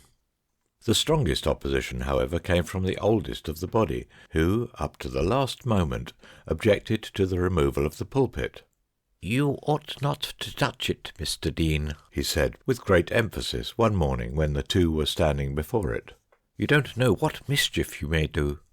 "Mischief? It's not a work of any particular merit, Canon." "Don't call me Canon. said the old man with great asperity. "That is, for 30 years I've been known as Dr. Aloff, and I shall be obliged, Mr. Dean, if you would kindly humour me in that matter. And as to the pulpit, which I've preached from for 30 years, though I don't insist on that, all I'll say is I know you're doing wrong in moving it." "But what sense could there be, my dear doctor, in leaving it where it is, when we're fitting up the rest of the choir in a totally different style? What reason could be given, apart from the look of the thing?" "Reason? Reason?" said old Dr. Aloff. "If you young men, if I may say so without any disrespect, Mr. Dean, if you'd only listen to reason a little, and not be always asking for it, we should get on better. But there, I've said my say." The old gentleman hobbled off, and, as it proved, never entered the cathedral again. The season, it was a hot summer, turned sickly on a sudden. Dr. Aloff was one of the first to go, with some affection of the muscles of the thorax, which took him painfully at night, and at many services the number of choirmen and boys was very thin. Meanwhile, the pulpit had been done away with. In fact, the sounding board, part of which still exists as a table in a summer house in the palace garden, was taken down within an hour or two of Dr. Aloff's protest. The removal of the base, not effected without considerable trouble, disclosed to view, greatly to the exultation of the restoring party, an altar tomb, the tomb, of course, to which Worby had attracted Lake's attention that same evening. Much fruitless research was expended in attempts to identify the occupant. From that day to this, he has never had a name put to him. The structure had been most carefully boxed in under the pulpit base, so that such slight ornament as it possessed was not defaced. Only on the north side of it there was what looked like an injury, a gap between two of the slabs composing the side. It might be 2 or 3 inches across. Palmer, the mason, was directed to fill it up in a week's time, when he came to do some other small jobs near that part of the choir. The season was undoubtedly a very trying one. Whether the church was built on a site that had once been a marsh, as was suggested, or, for whatever reason, the residents in its immediate neighbourhood had, many of them, but little enjoyment of the exquisite sunny days and the calm nights of August and September. To several of the older people, Dr. Aloff among others, as we have seen, the summer proved downright fatal. But even among the younger, few escaped either a sojourn in bed for a matter of weeks, or at the least a brooding sense of oppression, accompanied by hateful nightmares. Gradually there formulated itself a suspicion, which grew into a conviction, that the alterations in the cathedral had something to say in the matter. The widow of a former old verger, a pensioner of the chapter of Southminster, was visited by dreams, which she retailed to her friends, of a shape that slipped out of the little door of the south transept as the dark fell in, and flitted, taking a fresh direction every night, about the close, disappearing for a while in house after house, and finally emerging again when the night sky was paling. She could see nothing of it, she said, but that it was a moving form. Only she had an impression that when it returned to the church, as it seemed to do in the end of the dream, it turned its head, and then, she could not tell why, but she thought it had red eyes. Worby remembered hearing the old lady tell this dream at a tea-party in the house of the chapter clerk. Its recurrence might, perhaps, he said, be taken as a symptom of approaching illness. At any rate, before the end of September, the old lady was in her grave. The interest excited by the restoration of this great church was not confined to its own county. One day that summer, an F.S.A. of some celebrity visited the place. His business was to write an account of the discoveries that had been made for the Society of Antiquaries, and his wife, who accompanied him, was to make a series of illustrative drawings for his report. In the morning she employed herself in making a general sketch of the choir. In the afternoon she devoted herself to details. She first drew the newly exposed altar tomb, and when that was finished, she called her husband's attention to a beautiful piece of diaper ornament on the screen just behind it, which had, like the tomb itself, been completely concealed by the pulpit. Of course, he said, an illustration of that must be made. So she seated herself on the tomb and began a careful drawing, which occupied her till dusk. Her husband had by this time finished his work of measuring and description, and they agreed that it was time to be getting back to their hotel. "You may as well brush my skirt, Frank," said the lady. "It must have got covered with dust, I'm sure." He obeyed dutifully, but after a moment he said, "I don't know whether you value this dress particularly, my dear, but I'm inclined to think it's seen its best days. There's a great bit of it gone." "Gone? Where?" said she. "I don't know where it's gone, but it's off at the bottom edge behind here." She pulled it hastily into sight, and was horrified to find a jagged tear extending some way into the substance of the stuff. Very much, she said, as if a dog had rent it away. The dress was, in any case, hopelessly spoilt, to her great vexation, and though they looked everywhere, the missing piece could not be found. There were many ways, they concluded, in which the injury might have come about, for the choir was full of old bits of woodwork with nails sticking out of them. Finally, they could only suppose that one of these had caused the mischief, and that the workman, who had been about all day, had carried off the particular piece, with the fragment of dress still attached to it. It was about this time, Worby thought, that his little dog began to wear an anxious expression when the hour for it to be put into the shed in the backyard approached, for his mother had ordained that it must not sleep in the house. One evening, he said, when he was just going to pick it up and carry it out, it looked at him like a Christian, and waved its hand, I was going to say. Well, you know how they do carry on sometimes. And the end of it was I put it under my coat and huddled it upstairs, and I'm afraid I as good as deceived my poor mother on the subject. After that, the dog acted very artful, with hiding itself under the bed for half an hour or more before bedtime came, and we worked it so as my mother never found out what we'd done. Of course, Worby was glad of its company anyhow, but more particularly when the nuisance that is still remembered in Southminster as the crying set in. Night after night, said Worby, that dog seemed to know it was coming. He'd creep out, he would, and snuggle into the bed and cuddle right up to me, shivering, and when the crying come, he'd be like a wild thing, shoving his head under my arm, and I was fully near as bad. 6 or 7 times we'd hear it, not more, and when he'd draw out his head again, I'd know it was over for that night. What was it like, sir? Well, I never heard but one thing that seemed to hit it off. I happened to be playing about in the close, and there was 2 of the canons met and said good morning one to another. Sleep well last night, says one. It was Mr. Henslow, that one, and Mr. Lyall was the other. Can't say I did, says Mr. Lyall. Rather too much of Isaiah 34:14 for me. 34:14, says Mr. Henslow. What's that? You call yourself a Bible reader, says Mr. Lyall. Mr. Henslow, you must know, he was one of what used to be termed Simeon's lot, pretty much what we should call the evangelical party. You go and look it up. I wanted to know what he was getting at myself, and so off I ran home and got out my own Bible, and there it was. The satyr shall cry to his fellow. Well, I thought, is that what we've been listening to these past nights? And I tell you, it made me look over my shoulder a time or two.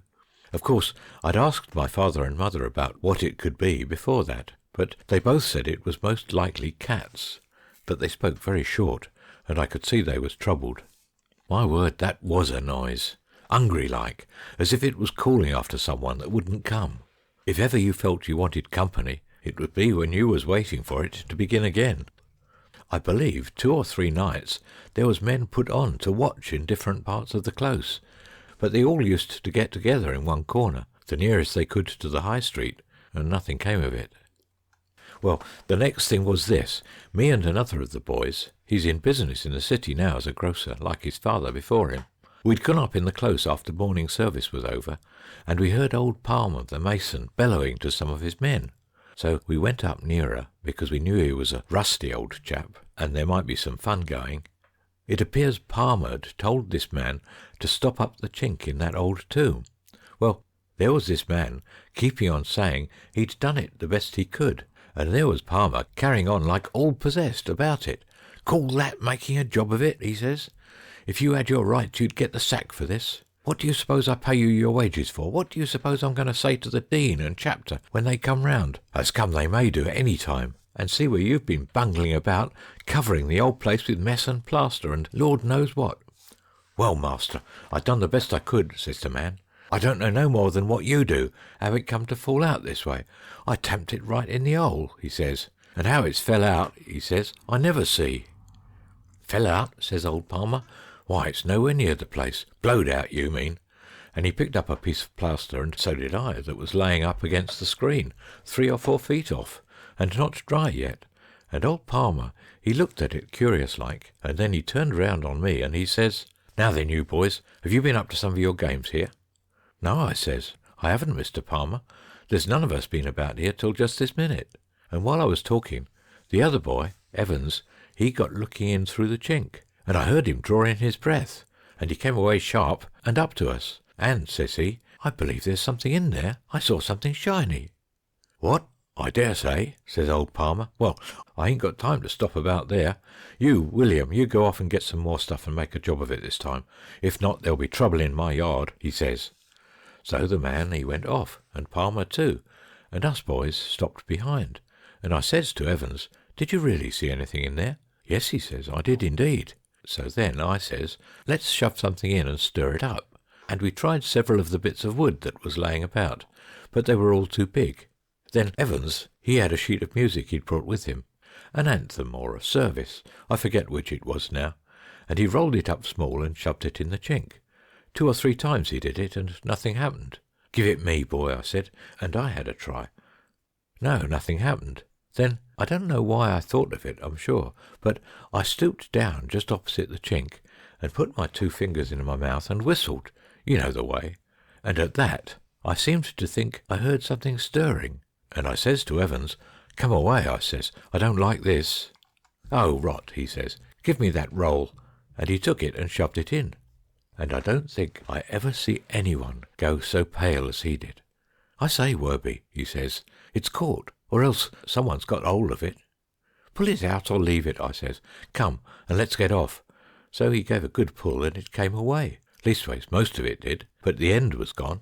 Torn off it was, and Evans looked at it for a second, and then he gave a sort of a croak and let it drop, and we both made off out of there as quick as ever we could.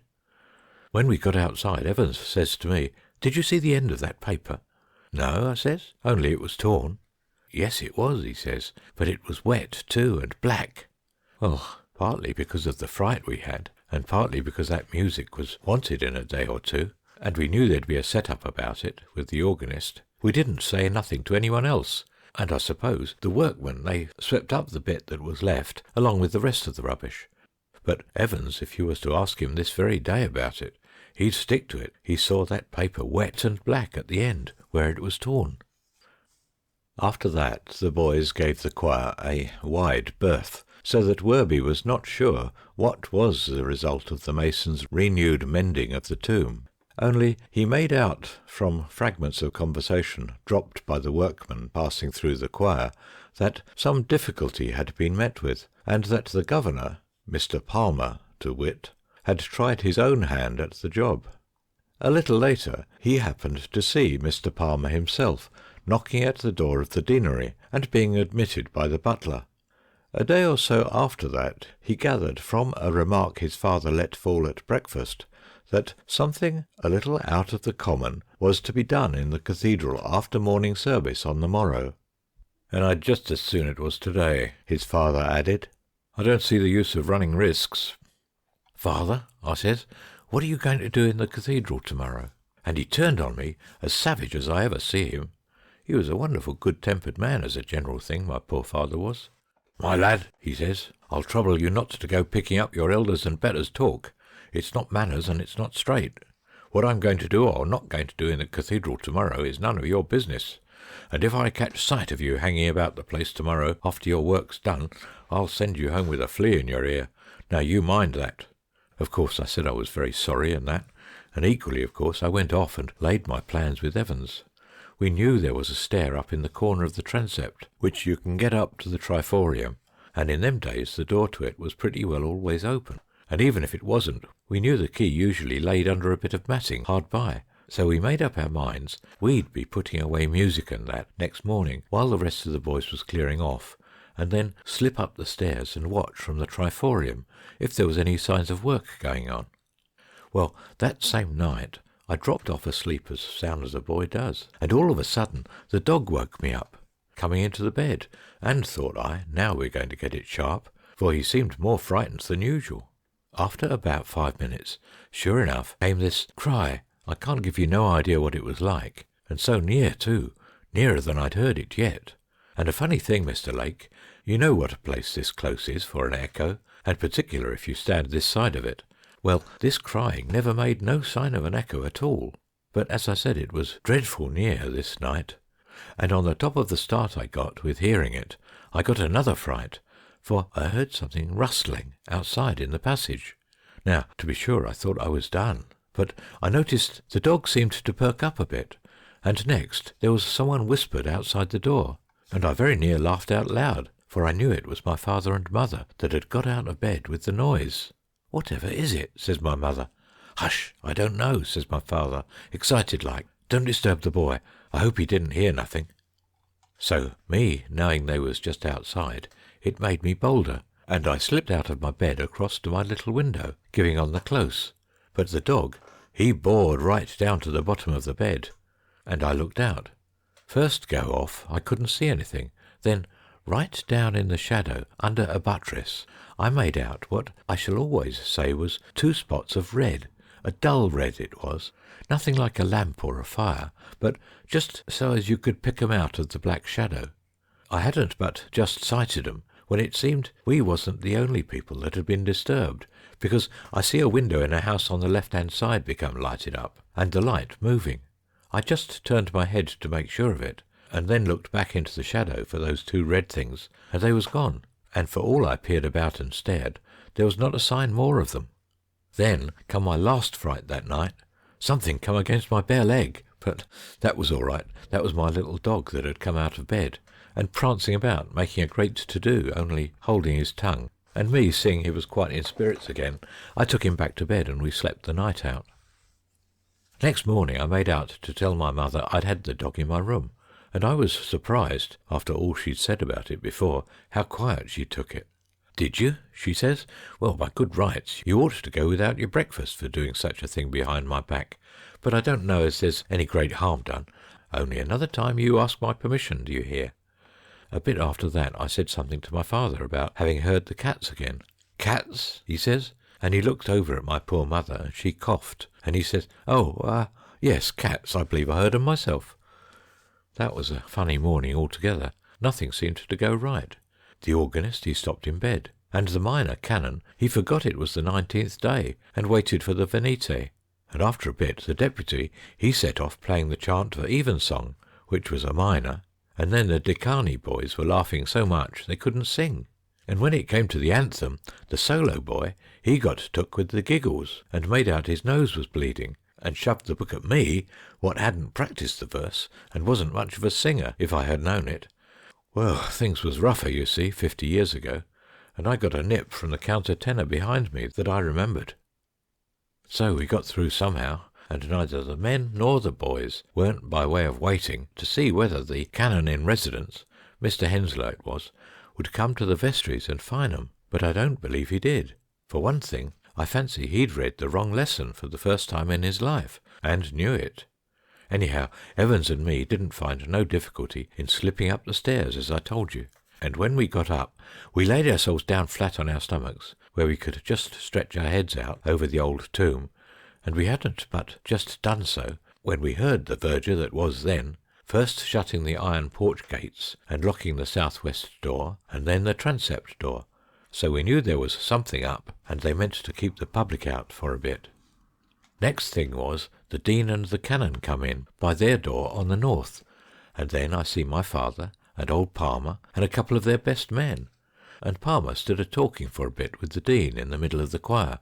He had a coil of rope, and the men had crows. All of them looked a bit nervous. So there they stood talking, and at last I heard the Dean say, "Well, I've no time to waste, Palmer. If you think this will satisfy Southminster people, I'll permit it to be done. But I must say this, that never in the whole course of my life have I heard such arrant nonsense from a practical man as I have from you. Don't you agree with me, Henslow?" As far as I could hear, Mr. Henslow said something like, "Oh, well, we're told, aren't we, Mr. Dean, not to judge others?" And the Dean, he gave a kind of sniff, and walked straight up to the tomb, and took his stand behind it, with his back to the screen, and the others, they came edging up rather gingerly. Henslow, he stopped on the south side, and scratched on his chin, he did. Then the Dean spoke up. "Palmer," he says, "which can you do easiest, get the slab off the top, or shift one of the side slabs?" Old Palmer and his men, they pottered about a bit, looking round the edge of the top slab and sounding the sides on the south and east and west, and everywhere but the north.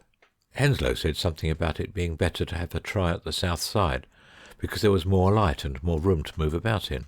Then my father, who'd been watching of them, went round to the north side and knelt down and felt of the slab by the chink, and he got up and dusted his knees and says to the Dean, "Beg pardon, Mr. Dean, but I think if Mr. Palmer'll try this here slab, he'll find it'll come out easy enough. Seems to me one of the men could prise it out with his crow by means of this chink." "Ah, thank you, Worby," says the Dean. "That's a good suggestion. Palmer, let one of your men do that, will you?" So the man come round and put his bar in and bore on it, and just that minute when they were all bending over, and we boys got our heads well out over the edge of the triforium, there come a most fearful crash down at the west end of the choir, as if a whole stack of big timber had fallen down a flight of stairs. Well, you can't expect me to tell you everything that happened all in a minute. Of course there was a terrible commotion. I heard the slab fall out and the crowbar on the floor, and I heard the Dean say, "Good God!" When I looked down again, I saw the Dean tumbled over on the floor, the men was making off down the choir, Henslow was just going to help the Dean up, Palmer was going to stop the men, as he said afterwards, and my father was sitting on the altar step with his face in his hands. The Dean, he was very cross. "I wish to goodness you'd look where you're coming to, Henslow," he says. "Why you should all take to your heels when a stick of wood tumbles down, I cannot imagine." And all Henslow could do, explaining he was right away on the other side of the tomb, would not satisfy him. Then Palmer came back and reported there was nothing to account for this noise, and nothing seemingly fallen down. And when the Dean finished feeling of himself, they gathered round, except my father. He sat where he was, and someone lighted up a bit of candle, and they looked into the tomb. "Nothing there," says the Dean. "What did I tell you? Stay, here's something. What's this? A bit of music paper and a piece of torn stuff, part of a dress it looks like, both quite modern, no interest whatever. Another time perhaps you'll take the advice of an educated man," or something like that, and off he went, limping a bit, and out through the north door. Only, as he went, he called back angry to Palmer for leaving the door standing open. Palmer called out, "Very sorry, sir," but he shrugged his shoulders, and Henslow says, "I fancy Mr. Dean's mistaken. I closed the door behind me, but he's a little upset." Then Palmer says, "Why, where's Worby?" And they saw him sitting on the step and went up to him. He was recovering himself, it seemed, and wiping his forehead, and Palmer helped him up onto his legs, as I was glad to see. They were too far off for me to hear what they said, but my father pointed to the north door in the aisle, and Palmer and Henslow, both of them looked very surprised and scared. After a bit, my father and Henslow went out of the church, and the others made what haste they could to put the slab back and plaster it in. And about as the clock struck 12, the cathedral was opened again, and us boys made the best of our way home. I was in a great taking to know what it was had given my poor father such a turn, and when I got in and found him sitting in his chair, taking a glass of spirits, and my mother standing looking anxious at him, I couldn't keep from bursting out and making confession where I'd been.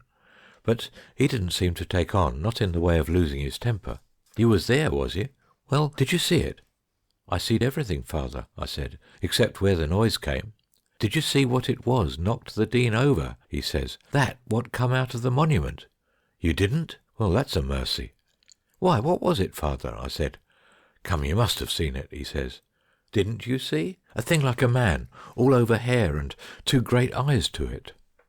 Well, that was all I could get out of him that time, and later on he seemed as if he was ashamed of being so frightened. and he used to put me off when I asked him about it.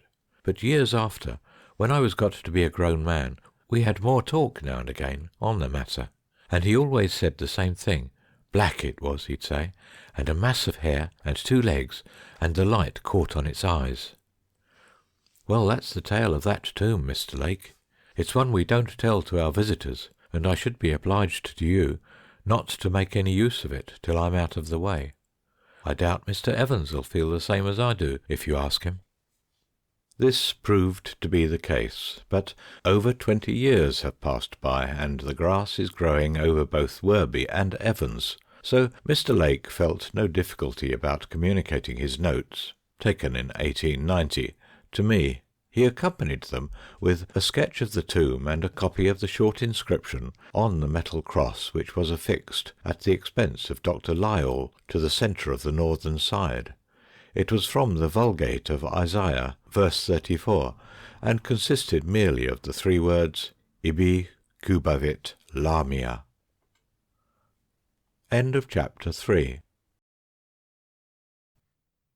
Chapter 4. The story of a disappearance and an appearance. The letters which I now publish were sent to me recently by a person who knows me to be interested in ghost stories.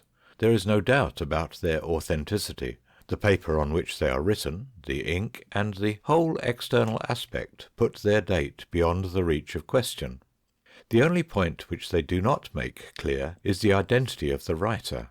He signs with initials only, and as none of the envelopes of the letters are preserved, the surname of his correspondent, obviously a married brother, is as obscure as his own. No further preliminary explanation is needed, I think. Luckily, the first letter supplies all that could be expected. Letter 1. Great Chrysthall, December the 22nd, 1837. My dear Robert, it is with great regret for the enjoyment I am losing, and for a reason which you will deplore equally with myself, that I write to inform you that I am unable to join your circle for this Christmas. But you will agree with me that it is unavoidable when I say that I have, within these few hours, received a letter from Mrs. Hunt at B—, to the effect that our Uncle Henry has suddenly and mysteriously disappeared, and begging me to go down there immediately and join the search that is being made for him. Little as I, or you either, I think, have ever seen of Uncle, I naturally feel that this is not a request that can be regarded lightly, and accordingly I propose to go to B— by this afternoon's mail, reaching it late in the evening. I shall not go to the rectory, but put up at the King's Head, and to which you may address letters. I enclose a small draft, which you will please make use of for the benefit of the young people. I shall write to you daily, supposing me to be detained more than a single day, what goes on, and you may be sure, should the business be cleared up in time to permit of my coming to the manor after all, I shall present myself. I have but a few minutes at disposal. With cordial greetings to you all, and many regrets, believe me, your affectionate brother, W.R. Letter 2. King's Head, December the 23rd, 37. My dear Robert, in the first place there is as yet no news of Uncle H, and I think you may finally dismiss any idea, I won't say hope, that I might after all turn up for Christmas. However, my thoughts will be with you, and you have my best wishes for a really festive day. Mind that none of my nephews or nieces expend any fraction of their guineas on presents for me. Since I got here, I have been blaming myself for taking this affair of Uncle H too easily. From what people here say, I gather that there is very little hope that he can still be alive, but whether it is accident or design that carried him off, I cannot judge. The facts are these. On Friday the 19th, he went as usual shortly before 5 o'clock to read evening prayers at the church, and when they were over, the clerk brought him a message, in response to which he set off to pay a visit to a sick person at an outlying cottage, the better part of 2 miles away. He paid the visit and started on his return journey at about 6:30. This is the last that is known of him. The people here are very much grieved at his loss. He had been here many years, as you know, and though, as you also know, he was not the most genial of men, and had more than a little of the martinet in his composition, he seems to have been active in good works and unsparing of trouble to himself. Poor Mrs. Hunt, who has been his housekeeper ever since she left Woodley, is quite overcome. It seems like the end of the world to her. I am glad that I did not entertain the idea of taking quarters at the rectory, and I have declined several kindly offers of hospitality from people in the place, preferring as I do to be independent, and finding myself very comfortable here. You will, of course, wish to know what has been done in the way of inquiry and search. First, nothing was to be expected from investigation at the rectory, and, to be brief, nothing has transpired. I asked Mrs. Hunt, as others had done before, whether there was either any unfavourable symptom in her master, such as might portend a sudden stroke or attack of illness, or whether he had ever had reason to apprehend any such thing. But both she and also his medical man were clear that this was not the case. He was quite in his usual health. In the second place, naturally, ponds and streams have been dragged, and fields in the neighbourhood which he is known to have visited last have been searched without result. I have myself talked to the parish clerk and, more important, have been to the house where he paid his visit. There can be no question of any foul play on these people's part. The one man in the house is ill in bed and very weak. The wife and the children, of course, could do nothing themselves, nor is there the shadow of a probability that they or any of them should have agreed to decoy poor Uncle H. out in order that he might be attacked on the way back. They had told what they knew to several other inquirers already, but the woman repeated it to me. The rector was looking just as usual. He wasn't very long with the sick man. He ain't, she said, like some what has a gift in prayer. But there, if we was all that way, however would the chapel people get their living? He left some money when he went away, and one of the children saw him cross the stile into the next field. He was dressed as he always was, wore his bands. I gather he is nearly the last man remaining who does so, at any rate in this district. You see, I am putting down everything. The fact is that I have nothing else to do, having brought no business papers with me, and moreover it serves to clear my own mind, and may suggest points which have been overlooked. So I shall continue to write all that passes, even to conversations if need be. You may read or not as you please, but pray keep the letters. I have another reason for writing so fully, but it is not a very tangible one. You may ask if I have myself made any search in the fields near the cottage. Something, a good deal, has been done by others, as I mentioned, but I hope to go over the ground tomorrow. Bow Street has now been informed, and will send down by tonight's coach, but I do not think they will make much of the job. There is no snow, which might have helped us. The fields are all grass. Of course, I was on the qui-vive for any indication today, both going and returning, but there was a thick mist on the way back, and I was not in trim for wandering about unknown pastures, especially on an evening when bushes looked like men, and a cow lowing in the distance might have been the last trump. I assure you, if Uncle Henry had stepped out from among the trees in a little copse which borders the path at one place, carrying his head under his arm, I should have been very little more uncomfortable than I was. To tell you the truth, I was rather expecting something of the kind. But I must drop my pen for the moment. Mr. Lucas, the curate, is announced. Later. Mr. Lucas has been and gone, and there is not much beyond the decencies of ordinary sentiment to be got from him. I can see that he has given up any idea that the rector can be alive, and that, so far as he can be, he is truly sorry.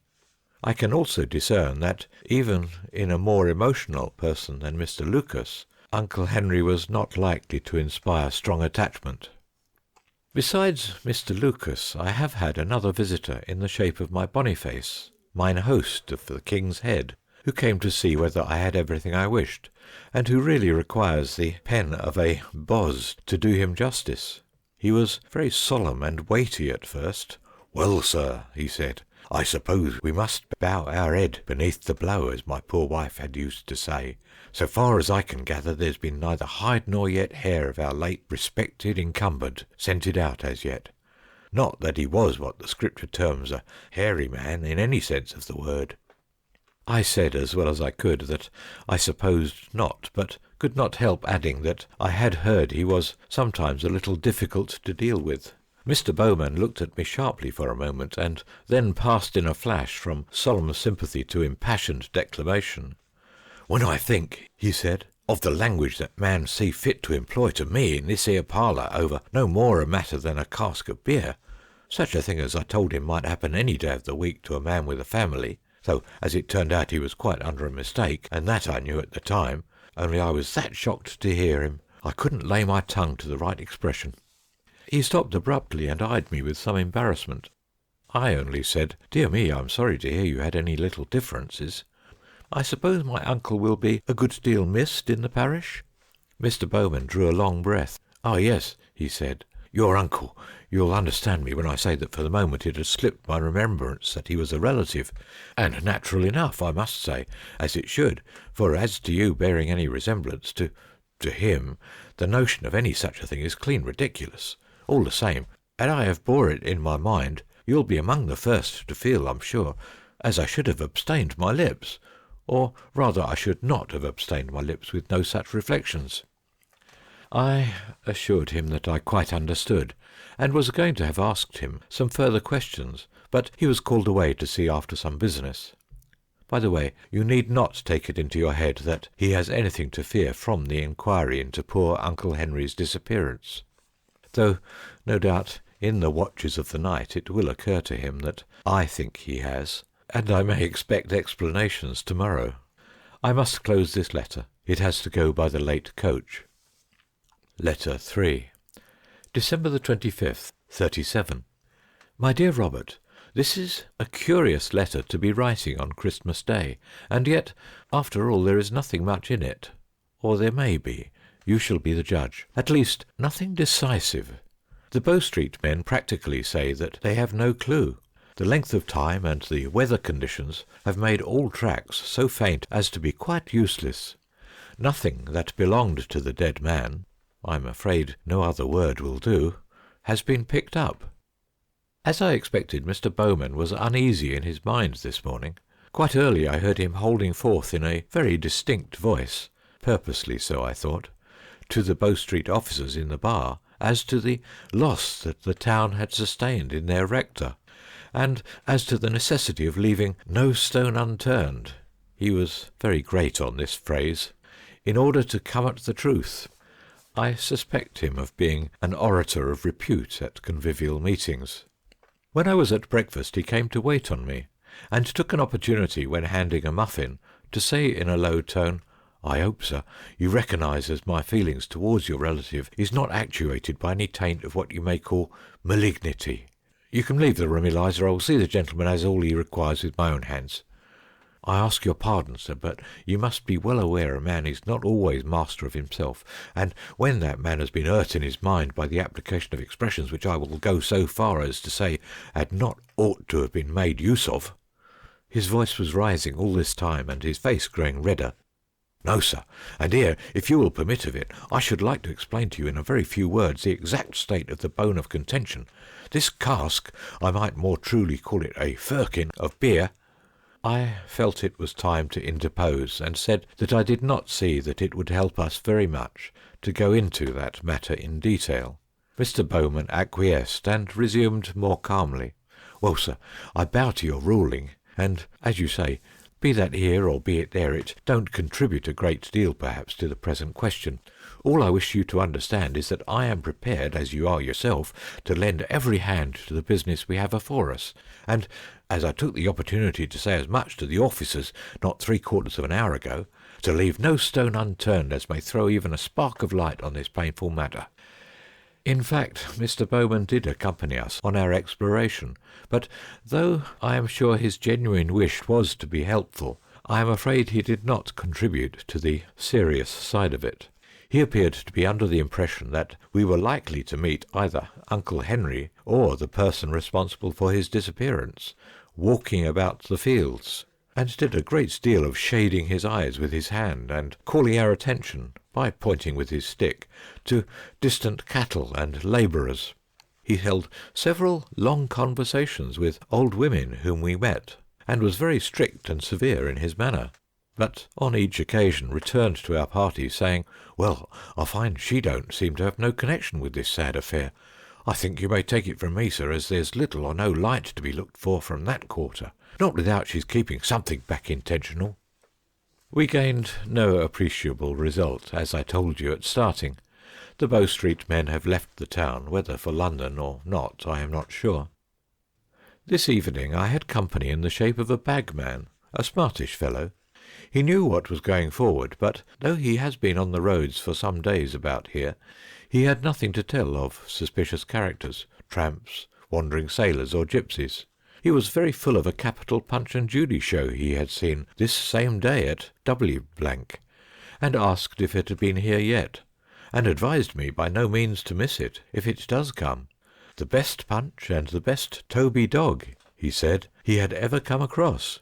Toby dogs, you know, are the last new thing in the shows. I have only seen one myself, but before long all the men will have them. Now, why, you will want to know, do I trouble to write all this to you?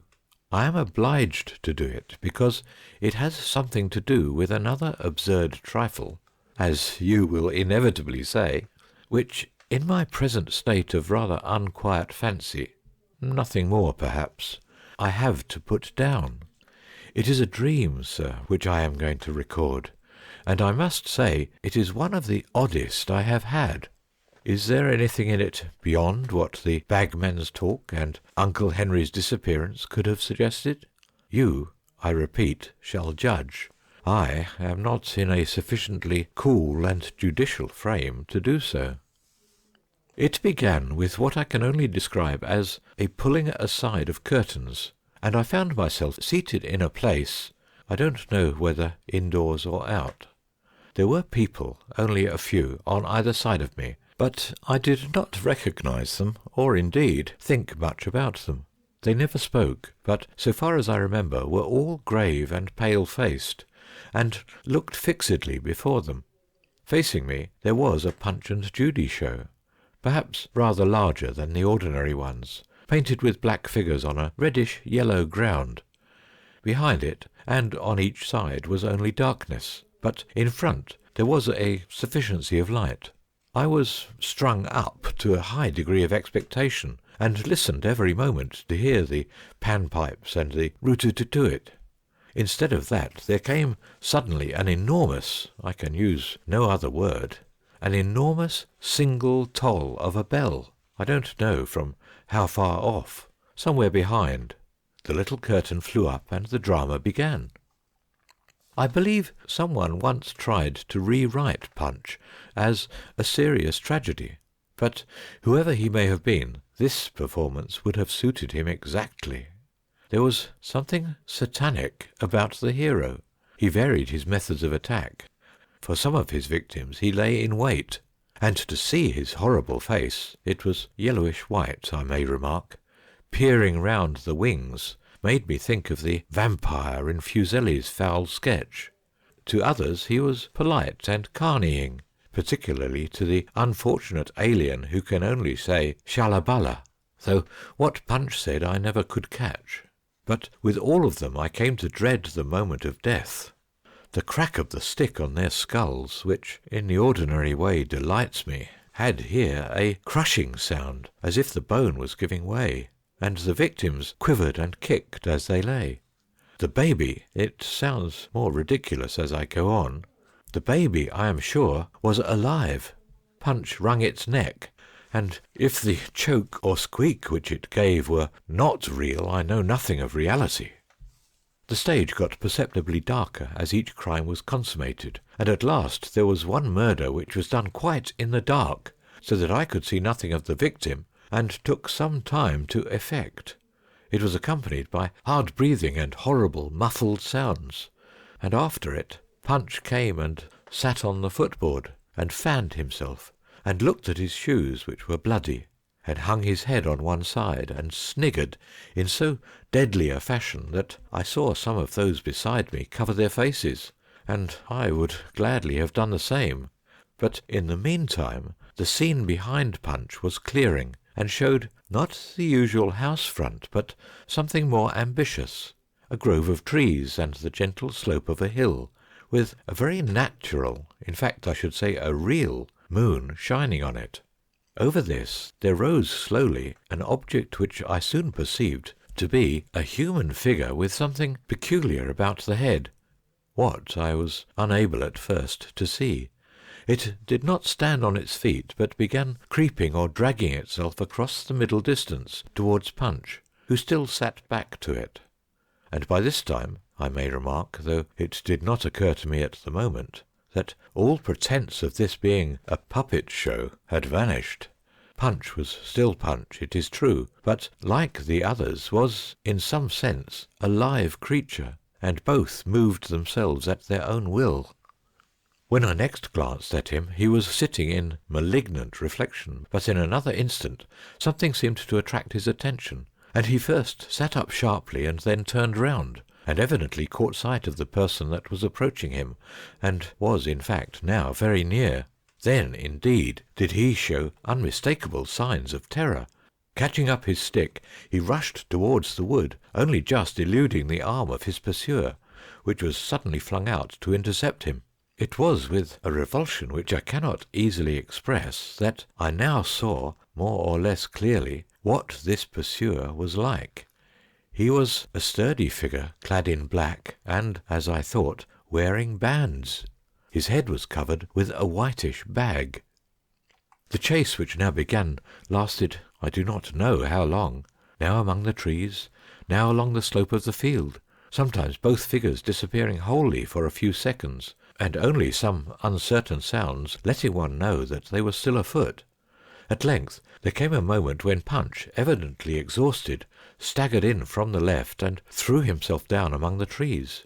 His pursuer was not long after him, and came looking uncertainly from side to side.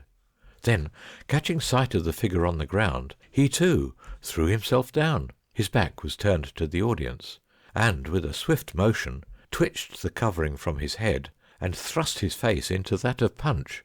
Everything on the instant grew dark. There was one long, loud, shuddering scream, and I awoke to find myself looking straight into the face of what in all the world do you think but a large owl, which was seated on my window-sill, immediately opposite my bed-foot, holding up its wings like two shrouded arms. I caught the fierce glance of its yellow eyes, and then it was gone.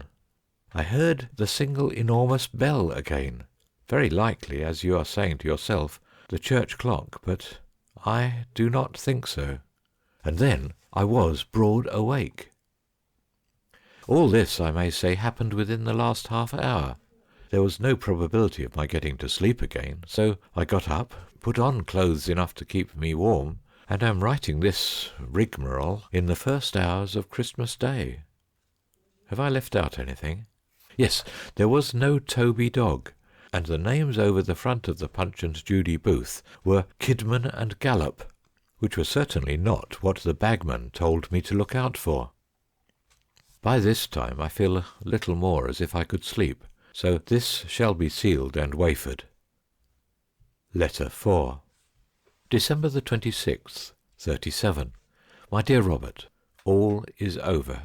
The body has been found. I do not make excuses for not having sent off my news by last night's mail, for the simple reason that I was incapable of putting pen to paper.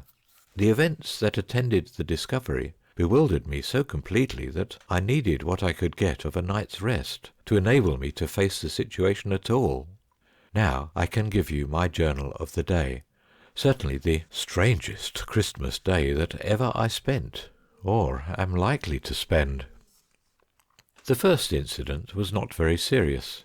Mr. Bowman had, I think, been keeping Christmas Eve, and was a little inclined to be captious.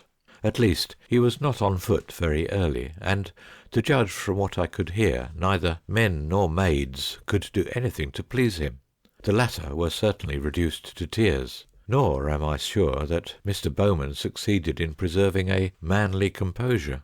At any rate, when I came downstairs, it was in a broken voice that he wished me the compliments of the season, and a little later on, when he paid his visit of ceremony at breakfast, he was far from cheerful, even ironic, I might almost say, in his outlook on life.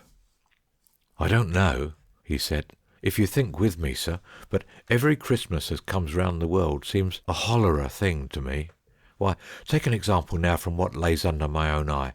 There's my servant Eliza, been with me now for going on 15 years. I thought I could have placed my confidence in Eliza, and yet this very morning, Christmas morning too, of all the blessed days in the year, with the bells a-ringing and all like that, I say, this very morning, had it not been for Providence watching over us all, that girl would have put, indeed I may go so far as to say had put, the cheese on your breakfast table." He saw I was about to speak, and waved his hand at me.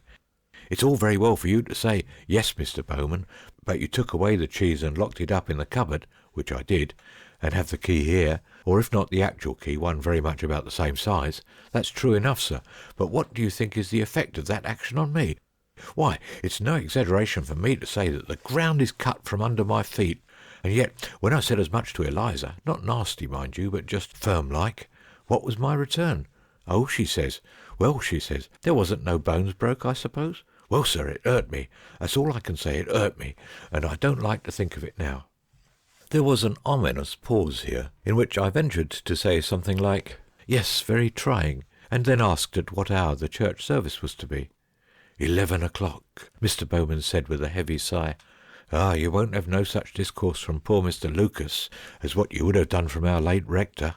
Him and me may have had our little differences, and did do, more's the pity." I could see that a powerful effort was needed to keep him off the vexed question of the cask of beer, but he made it. "But I will say this, that a better preacher, nor yet one to stand faster by his rights, or what he considered to be his rights. However, that's not the question now. I, for one, never set under. Some might say, was he an eloquent man? And to that my answer would be, well, there you've a better right, perhaps, to speak of your own uncle than what I have. Others might ask, did he keep a hold of his congregation? And there again I should reply, that depends. But as I say, yes, Eliza, my girl, I'm coming. 11 o'clock, sir, and you inquire for the King's Head pew." I believe Eliza had been very near the door, and shall consider it in my veil. The next episode was church. I felt Mr. Lucas had a difficult task in doing justice to Christmas sentiments, and also to the feeling of disquiet and regret which, whatever Mr. Bowman might say, was clearly prevalent. I do not think he rose to the occasion. I was uncomfortable. The organ wolved, you know what I mean, the wind died, twice in the Christmas hymn, and the tenor bell, I suppose owing to some negligence on the part of the ringers, kept sounding faintly about once in a minute during the sermon. The clerk sent up a man to see to it, but he seemed unable to do much. I was glad when it was over. There was an odd incident, too, before the service. I went in rather early, and came upon two men carrying the parish beer back to its place under the tower. From what I overheard them saying, it appeared that it had been put out by mistake by someone who was not there. I also saw the clerk busy folding up a moth-eaten velvet pall, not a sight for Christmas Day. I dined soon after this, and then, feeling disinclined to go out, took my seat by the fire in the parlour, with the last number of Pickwick, which I had been saving up for some days. I thought I could be sure of keeping awake over this, but I turned out as bad as our friend Smith. I suppose it was 2:30 when I was roused by a piercing whistle and laughing and talking voices outside in the market-place. It was a Punch and Judy. I had no doubt the one that my bagman had seen at W. I was half delighted, half not, the latter because my unpleasant dream came back to me so vividly. But anyhow I determined to see it through, and I sent Eliza out with a crown piece to the performers, and a request that they would face my window if they could manage it. The show was a very smart new one. The names of the proprietors, I need hardly tell you, were Italian, Foresta and Calpigi. The Toby dog was there, as I had been led to expect. All B turned out, but did not obstruct my view, for I was at the large first-floor window, and not 10 yards away. The play began on the stroke of 2:45 by the church clock. Certainly it was very good, and I was soon relieved to find that the disgust my dream had given me for Punch's onslaughts on his ill-starred visitors was only transient. I laughed at the demise of the turncock, the foreigner, the beadle, and even the baby. The only drawback was the Toby dog's developing a tendency to howl in the wrong place. Something had occurred, I suppose, to upset him, and something considerable, for I forget exactly at what point he gave a most lamentable cry, leapt off the footboard, and shot away across the market-place and down a side street. There was a stage wait, but only a brief one. I suppose the men decided that it was no good going after him, and that he was likely to turn up again at night. We went on. Punch dealt faithfully with Judy, and in fact with all comers. And then came the moment when the gallows was erected, and the great scene with Mr. Ketch was to be enacted. It was now that something happened of which I can certainly not yet see the import fully. You have witnessed an execution, and know what the criminal's head looks like with the cap on. If you are like me, you never wish to think of it again, and I do not willingly remind you of it. It was just such a head as that I, from my somewhat higher post, saw in the inside of the show box. But at first the audience did not see it. I expected it to emerge into their view, but instead of that there slowly rose for a few seconds an uncovered face, with an expression of terror upon it, of which I have never imagined the like. It seemed as if the man, whoever he was being forcibly lifted, with his arms somehow pinioned or held back, towards the little gibbet on the stage. I could just see the night-capped head behind him. Then there was a cry and a crash. The whole show-box fell over backwards. Kicking legs were seen among the ruins, and then 2 figures, as some said, I can only answer for one, were visible running at top speed across the square, and disappearing in a lane which leads to the fields. Of course, everybody gave chase. I followed, but the pace was killing, and very few were literally, at the death. It happened in a chalk pit. The man went over the edge quite blindly and broke his neck. They searched everywhere for the other, until it occurred to me to ask whether he had ever left the market-place. At first, everyone was sure that he had, but when we came to look, he was there, under the show-box, dead too. But in the chalk pit it was that poor Uncle Henry's body was found, with a sack over the head, the throat horribly mangled. It was a peaked corner of the sack sticking out of the soil that attracted attention. I cannot bring myself to write in greater detail. I forgot to say the men's real names were Kidman and Gallop. I feel sure I have heard them, but no one here seems to know anything about them. I am coming to you as soon as I can after the funeral. I must tell you when we meet what I think of it all. End of Chapter 4. Chapter 5. 2 Doctors. It is a very common thing in my experience to find papers shut up in old books, but one of the rarest things to come across any such that are at all interesting. Still, it does happen, and one should never destroy them unlooked at. Now, it was a practice of mine before the war, occasionally to buy old ledgers of which the paper was good, and which possessed a good many blank leaves, and to extract these and use them for my own notes and writings. One such I purchased for a small sum in 1911. It was tightly clasped, and its boards were warped, by having for years been obliged to embrace a number of extraneous sheets. 3/4 of this inserted matter had lost all vestige of importance for any living human being, one bundle had not. That it belonged to a lawyer is certain, for it is endorsed, "The strangest case I have yet met," and bears initials and an address in Gray's Inn. It is only materials for a case, and consists of statements by possible witnesses.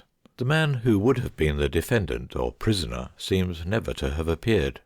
The dossier is not complete, but such as it is, it furnishes a riddle in which the supernatural appears to play a part. You must see what you can make of it.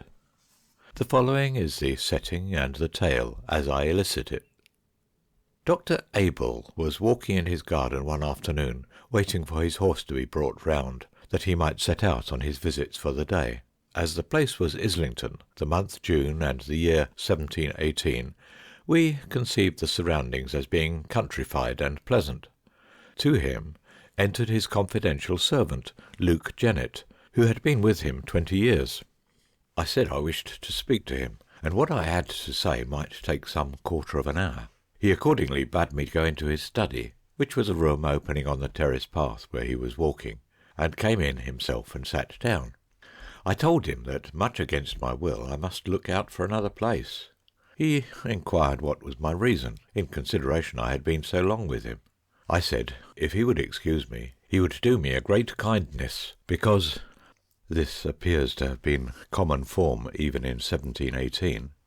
I was one that always liked to have everything pleasant about me. As well as I can remember, he said that was his case likewise, but he would wish to know why I should change my mind after so many years. And, says he, you know there can be no talk of a remembrance of you in my will, if you leave my service now. I said I had made my reckoning of that. Then, says he, you must have some complaint to make, and if I could, I would willingly set it right. And at that I told him, not seeing how I could keep it back, the matter of my former affidavit and of the bedstaff in the dispensing room, and said that a house where such things happened was no place for me. At which he, looking very black upon me, said no more, but called me fool, and said he would pay what was owing me in the morning. And so, his horse being waiting, went out. So for that night I lodged with my sister's husband near Battle Bridge, and came early next morning to my late master, who then made a great matter that I had not lain in his house, and stopped a crown out of my wages owing. After that I took service here and there, not for long at a time, and saw no more of him till I came to be Dr. Quin's man at Dodd's Hall in Islington. There is one very obscure part in this statement, namely, the reference to the former affidavit and the matter of the bedstaff. The former affidavit is not in the bundle of papers. It is to be feared that it was taken out to be read because of its special oddity, and not put back. Of what nature the story was may be guessed later, but as yet no clue has been put into our hands. The rector of Islington, Jonathan Pratt, is the next to step forward. He furnishes particulars of the standing and reputation of Dr. Abel and Dr. Quin, both of whom lived and practised in his parish. It is not to be supposed, he says, that a physician should be a regular attendant at morning and evening prayers, or at the Wednesday lectures, but within the measure of their ability I would say that both these persons fulfilled their obligations as loyal members of the Church of England. At the same time, as you desire my private mind, I must say in the language of the schools, distinguo. Dr. A was to me a source of perplexity, Dr. Q, to my eye, a plain, honest believer, not inquiring over closely into points of belief, but squaring his practice to what lights he had. The other interested himself in questions to which Providence, as I hold, designs no answer to be given us in this state. He would ask me, for example, what place I believed those beings now to hold in the scheme of creation, which by some are thought neither to have stood fast when the rebel angels fell, nor to have joined with them to the full pitch of their transgression. As was suitable, my first answer to him was a question, what warrant he had for supposing any such beings to exist? For that there was none in Scripture, I took it he was aware. It appeared, for as I am on the subject, the whole tale may be given, that he grounded himself on such passages as that of the satire which Jerome tells us conversed with Antony, but thought too that some parts of Scripture might be cited in support. And besides, says he, you know 'tis the universal belief among those that spend their days and nights abroad, and I would add that if your calling took you so continuously as it does me about the country lanes by night, you might not be so surprised as I see you to be by my suggestion. You are then of John Milton's mind, I said, and hold that millions of spiritual creatures walk the earth unseen, both when we wake and when we sleep. I do not know, he said, why Milton should take upon himself to say unseen, though to be sure he was blind when he wrote that, but for the rest, why, yes, I think he was in the right. Well, I said, though not so often as you, I am not seldom called abroad pretty late, but I have no mind of meeting a satyr in our Islington lanes in all the years I have been here, and if you have had the better luck, I am sure the Royal Society would be glad to know of it. I am reminded of these trifling expressions because Dr. A. took them so ill, stamping out of the room in a huff, with some such word as that these high and dry parsons had no eyes but for a prayer book or a pint of wine. But this was not the only time that our conversation took a remarkable turn. There was an evening when he came in, at first seeming gay and in good spirits, but afterwards, as he sat and smoked by the fire, falling into a musing way, out of which, to rouse him, I said pleasantly that I supposed he had had no meetings of late with his odd friends, a question which did effectually arouse him, for he looked most wildly and as if scared upon me, and said, "You were never there? I did not see you. Who brought you?" And then in a more collected tone, "What was this about a meeting? I believe I must have been in a doze."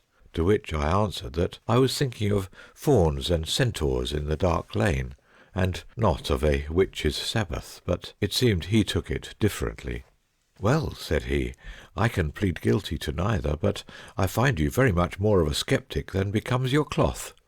If you care to know about the dark lane, you might do worse than ask my housekeeper that lived at the other end of it when she was a child."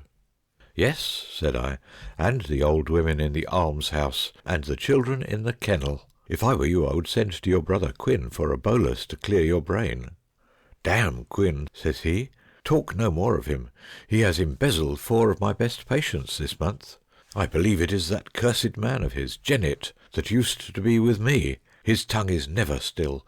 It should be nailed to the pillory if he had his deserts." This, I may say, was the only time of his showing me that he had any grudge against either Dr. Quin or Jennet, and, as was my business, I did my best to persuade him he was mistaken in them. Yet it could not be denied that some respectable families in the parish had given him the cold shoulder, and for no reason that they were willing to allege. The end was that he said he had not done so ill at Islington, but that he could afford to live at ease elsewhere when he chose, and anyhow he bore Dr. Quin no malice. I think I now remember what observation of mine drew him into the train of thought which he next pursued.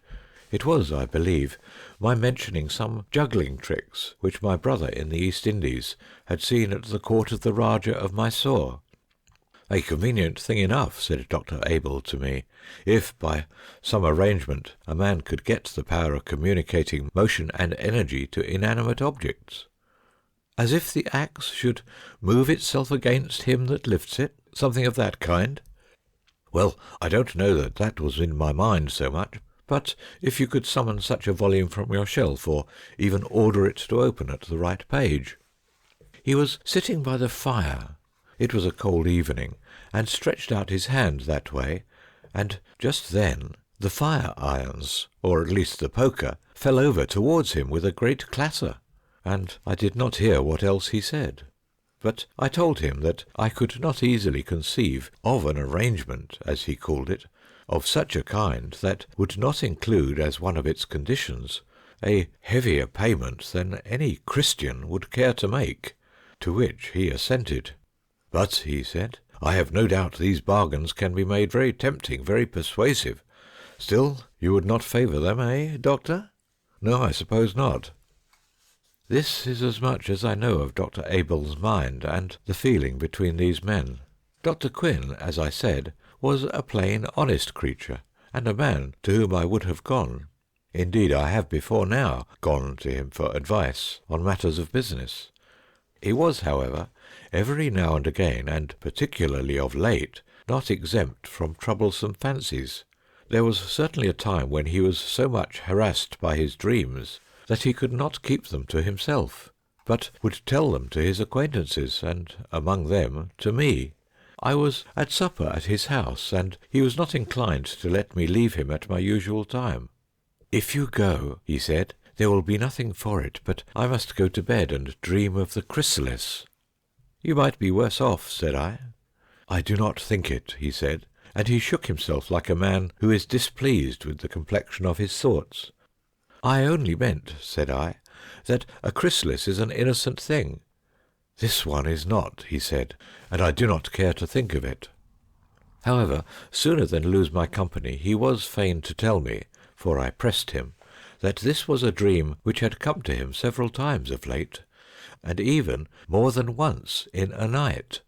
It was to this effect, that he seemed to himself to wake under an extreme compulsion to rise and go out of doors. So he would dress himself and go down to his garden door. By the door there stood a spade, which he must take and go out into the garden, and at a particular place in the shrubbery, somewhat clear, and upon which the moon shone, for there was always in his dream a full moon, he would feel himself forced to dig.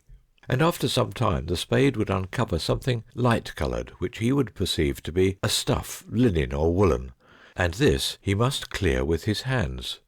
It was always the same, of the size of a man, and shaped like the chrysalis of a moth, with the folds showing a promise of an opening at one end. He could not describe how gladly he would have left all at this stage and run to the house, but he must not escape so easily. So, with many groans, and knowing only too well what to expect, he parted these folds of stuff, or, as it sometimes seemed to be, membrane, and disclosed a head covered with a smooth pink skin, which, breaking as the creature stirred, showed him his own face in a state of death. The telling of this so much disturbed him that I was forced, out of mere compassion, to sit with him the greater part of the night, and talk with him upon indifferent subjects. He said that upon every recurrence of this dream he woke and found himself, as it were, fighting for his breath. Another extract from Luke Jennett's long, continuous statement comes in at this point. I never told tales of my master, Dr. Abel, to anybody in the neighbourhood.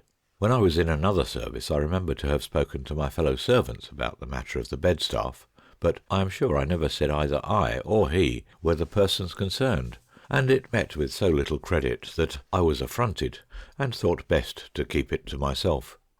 And when I came back to Islington and found Dr. Abel still there, who I was told had left the parish, I was clear that it behoved me to use great discretion, for indeed I was afraid of the man, and it is certain I was no party to spreading any ill report of him.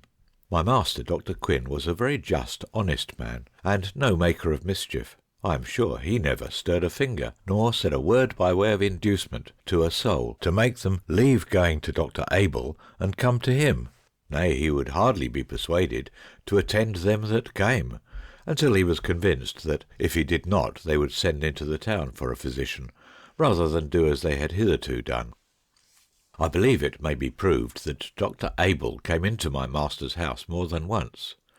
We had a new chambermaid out of Hertfordshire, and she asked me who was the gentleman that was looking after the master, that is, Dr. Quinn, when he was out, and seemed so disappointed that he was out. She said whoever he was, he knew the way of the house well, running at once into the study and then into the dispensing room, and last into the bedchamber. I made her tell me what he was like, and what she said was suitable enough to Dr. Abel, but besides, she told me she saw the same man at church, and someone told her that was the doctor. It was just after this that my master began to have his bad nights, and complained to me and other persons, and in particular what discomfort he suffered from his pillow and bedclothes.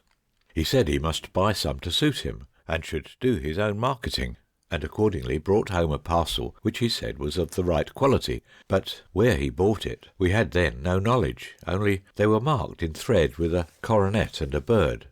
The women said they were of a sort not commonly met with, and very fine, and my master said they were the comfortablest he ever used, and he slept now both soft and deep. Also the feather pillows were the best sorted, and his head would sink into them as if they were a cloud, which I have myself remarked several times when I came to wake him of a morning, his face being almost hid by the pillow closing over it.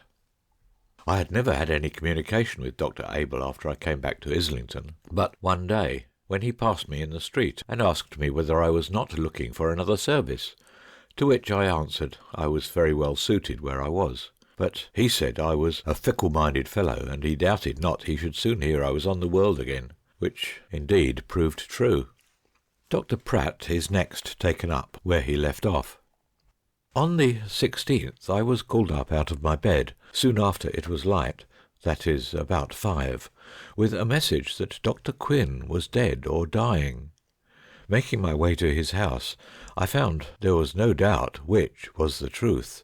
All the persons in the house, except the one that let me in, were already in his chamber and standing about his bed, but none touching him. He was stretched in the middle of the bed, on his back, without any disorder, and indeed had the appearance of one ready laid out for burial. His hands, I think, were even crossed on his breast. The only thing not usual was that nothing was to be seen of his face, the two ends of the pillow or bolster appearing to be closed quite over it. These I immediately pulled apart, at the same time rebuking those present, and especially the man, for not at once coming to the assistance of his master.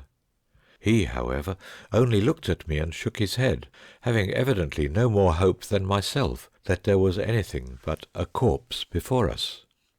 Indeed, it was plain to any one possessed of the least experience that he was not only dead, but had died of suffocation. Nor could it be conceived that his death was accidentally caused by the mere folding of the pillow over his face. How should he not, feeling the oppression, have lifted his hands to put it away, whereas not a fold of the sheet, which was closely gathered about him, as I now observed, was disordered? The next thing was to procure a physician.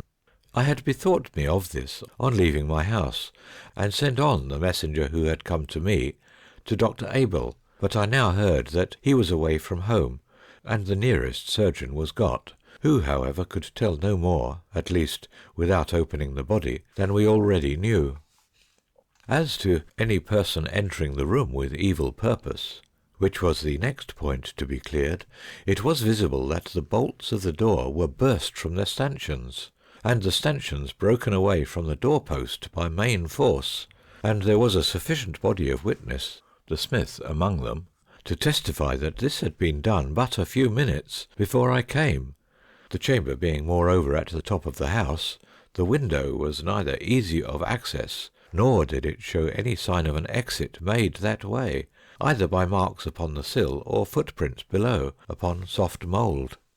The surgeon's evidence forms, of course, part of the report of the inquest, but since it has nothing but remarks upon the healthy state of the larger organs, and the coagulation of blood in various parts of the body, it need not be reproduced. The verdict was death by the visitation of God. Annexed to the other papers is one which I was at first inclined to suppose had made its way among them by mistake. Upon further consideration, I think I can divine a reason for its presence. It relates to the rifling of a mausoleum in Middlesex, which stood in a park, now broken up, the property of a noble family, which I will not name. The outrage was not that of an ordinary resurrection man. The object, it seemed likely, was theft. The account is blunt and terrible. I shall not quote it. A dealer in the north of London suffered heavy penalties as a receiver of stolen goods in connection with the affair. End of chapter 5. and end of A Thin Ghost and Others by M. R. James.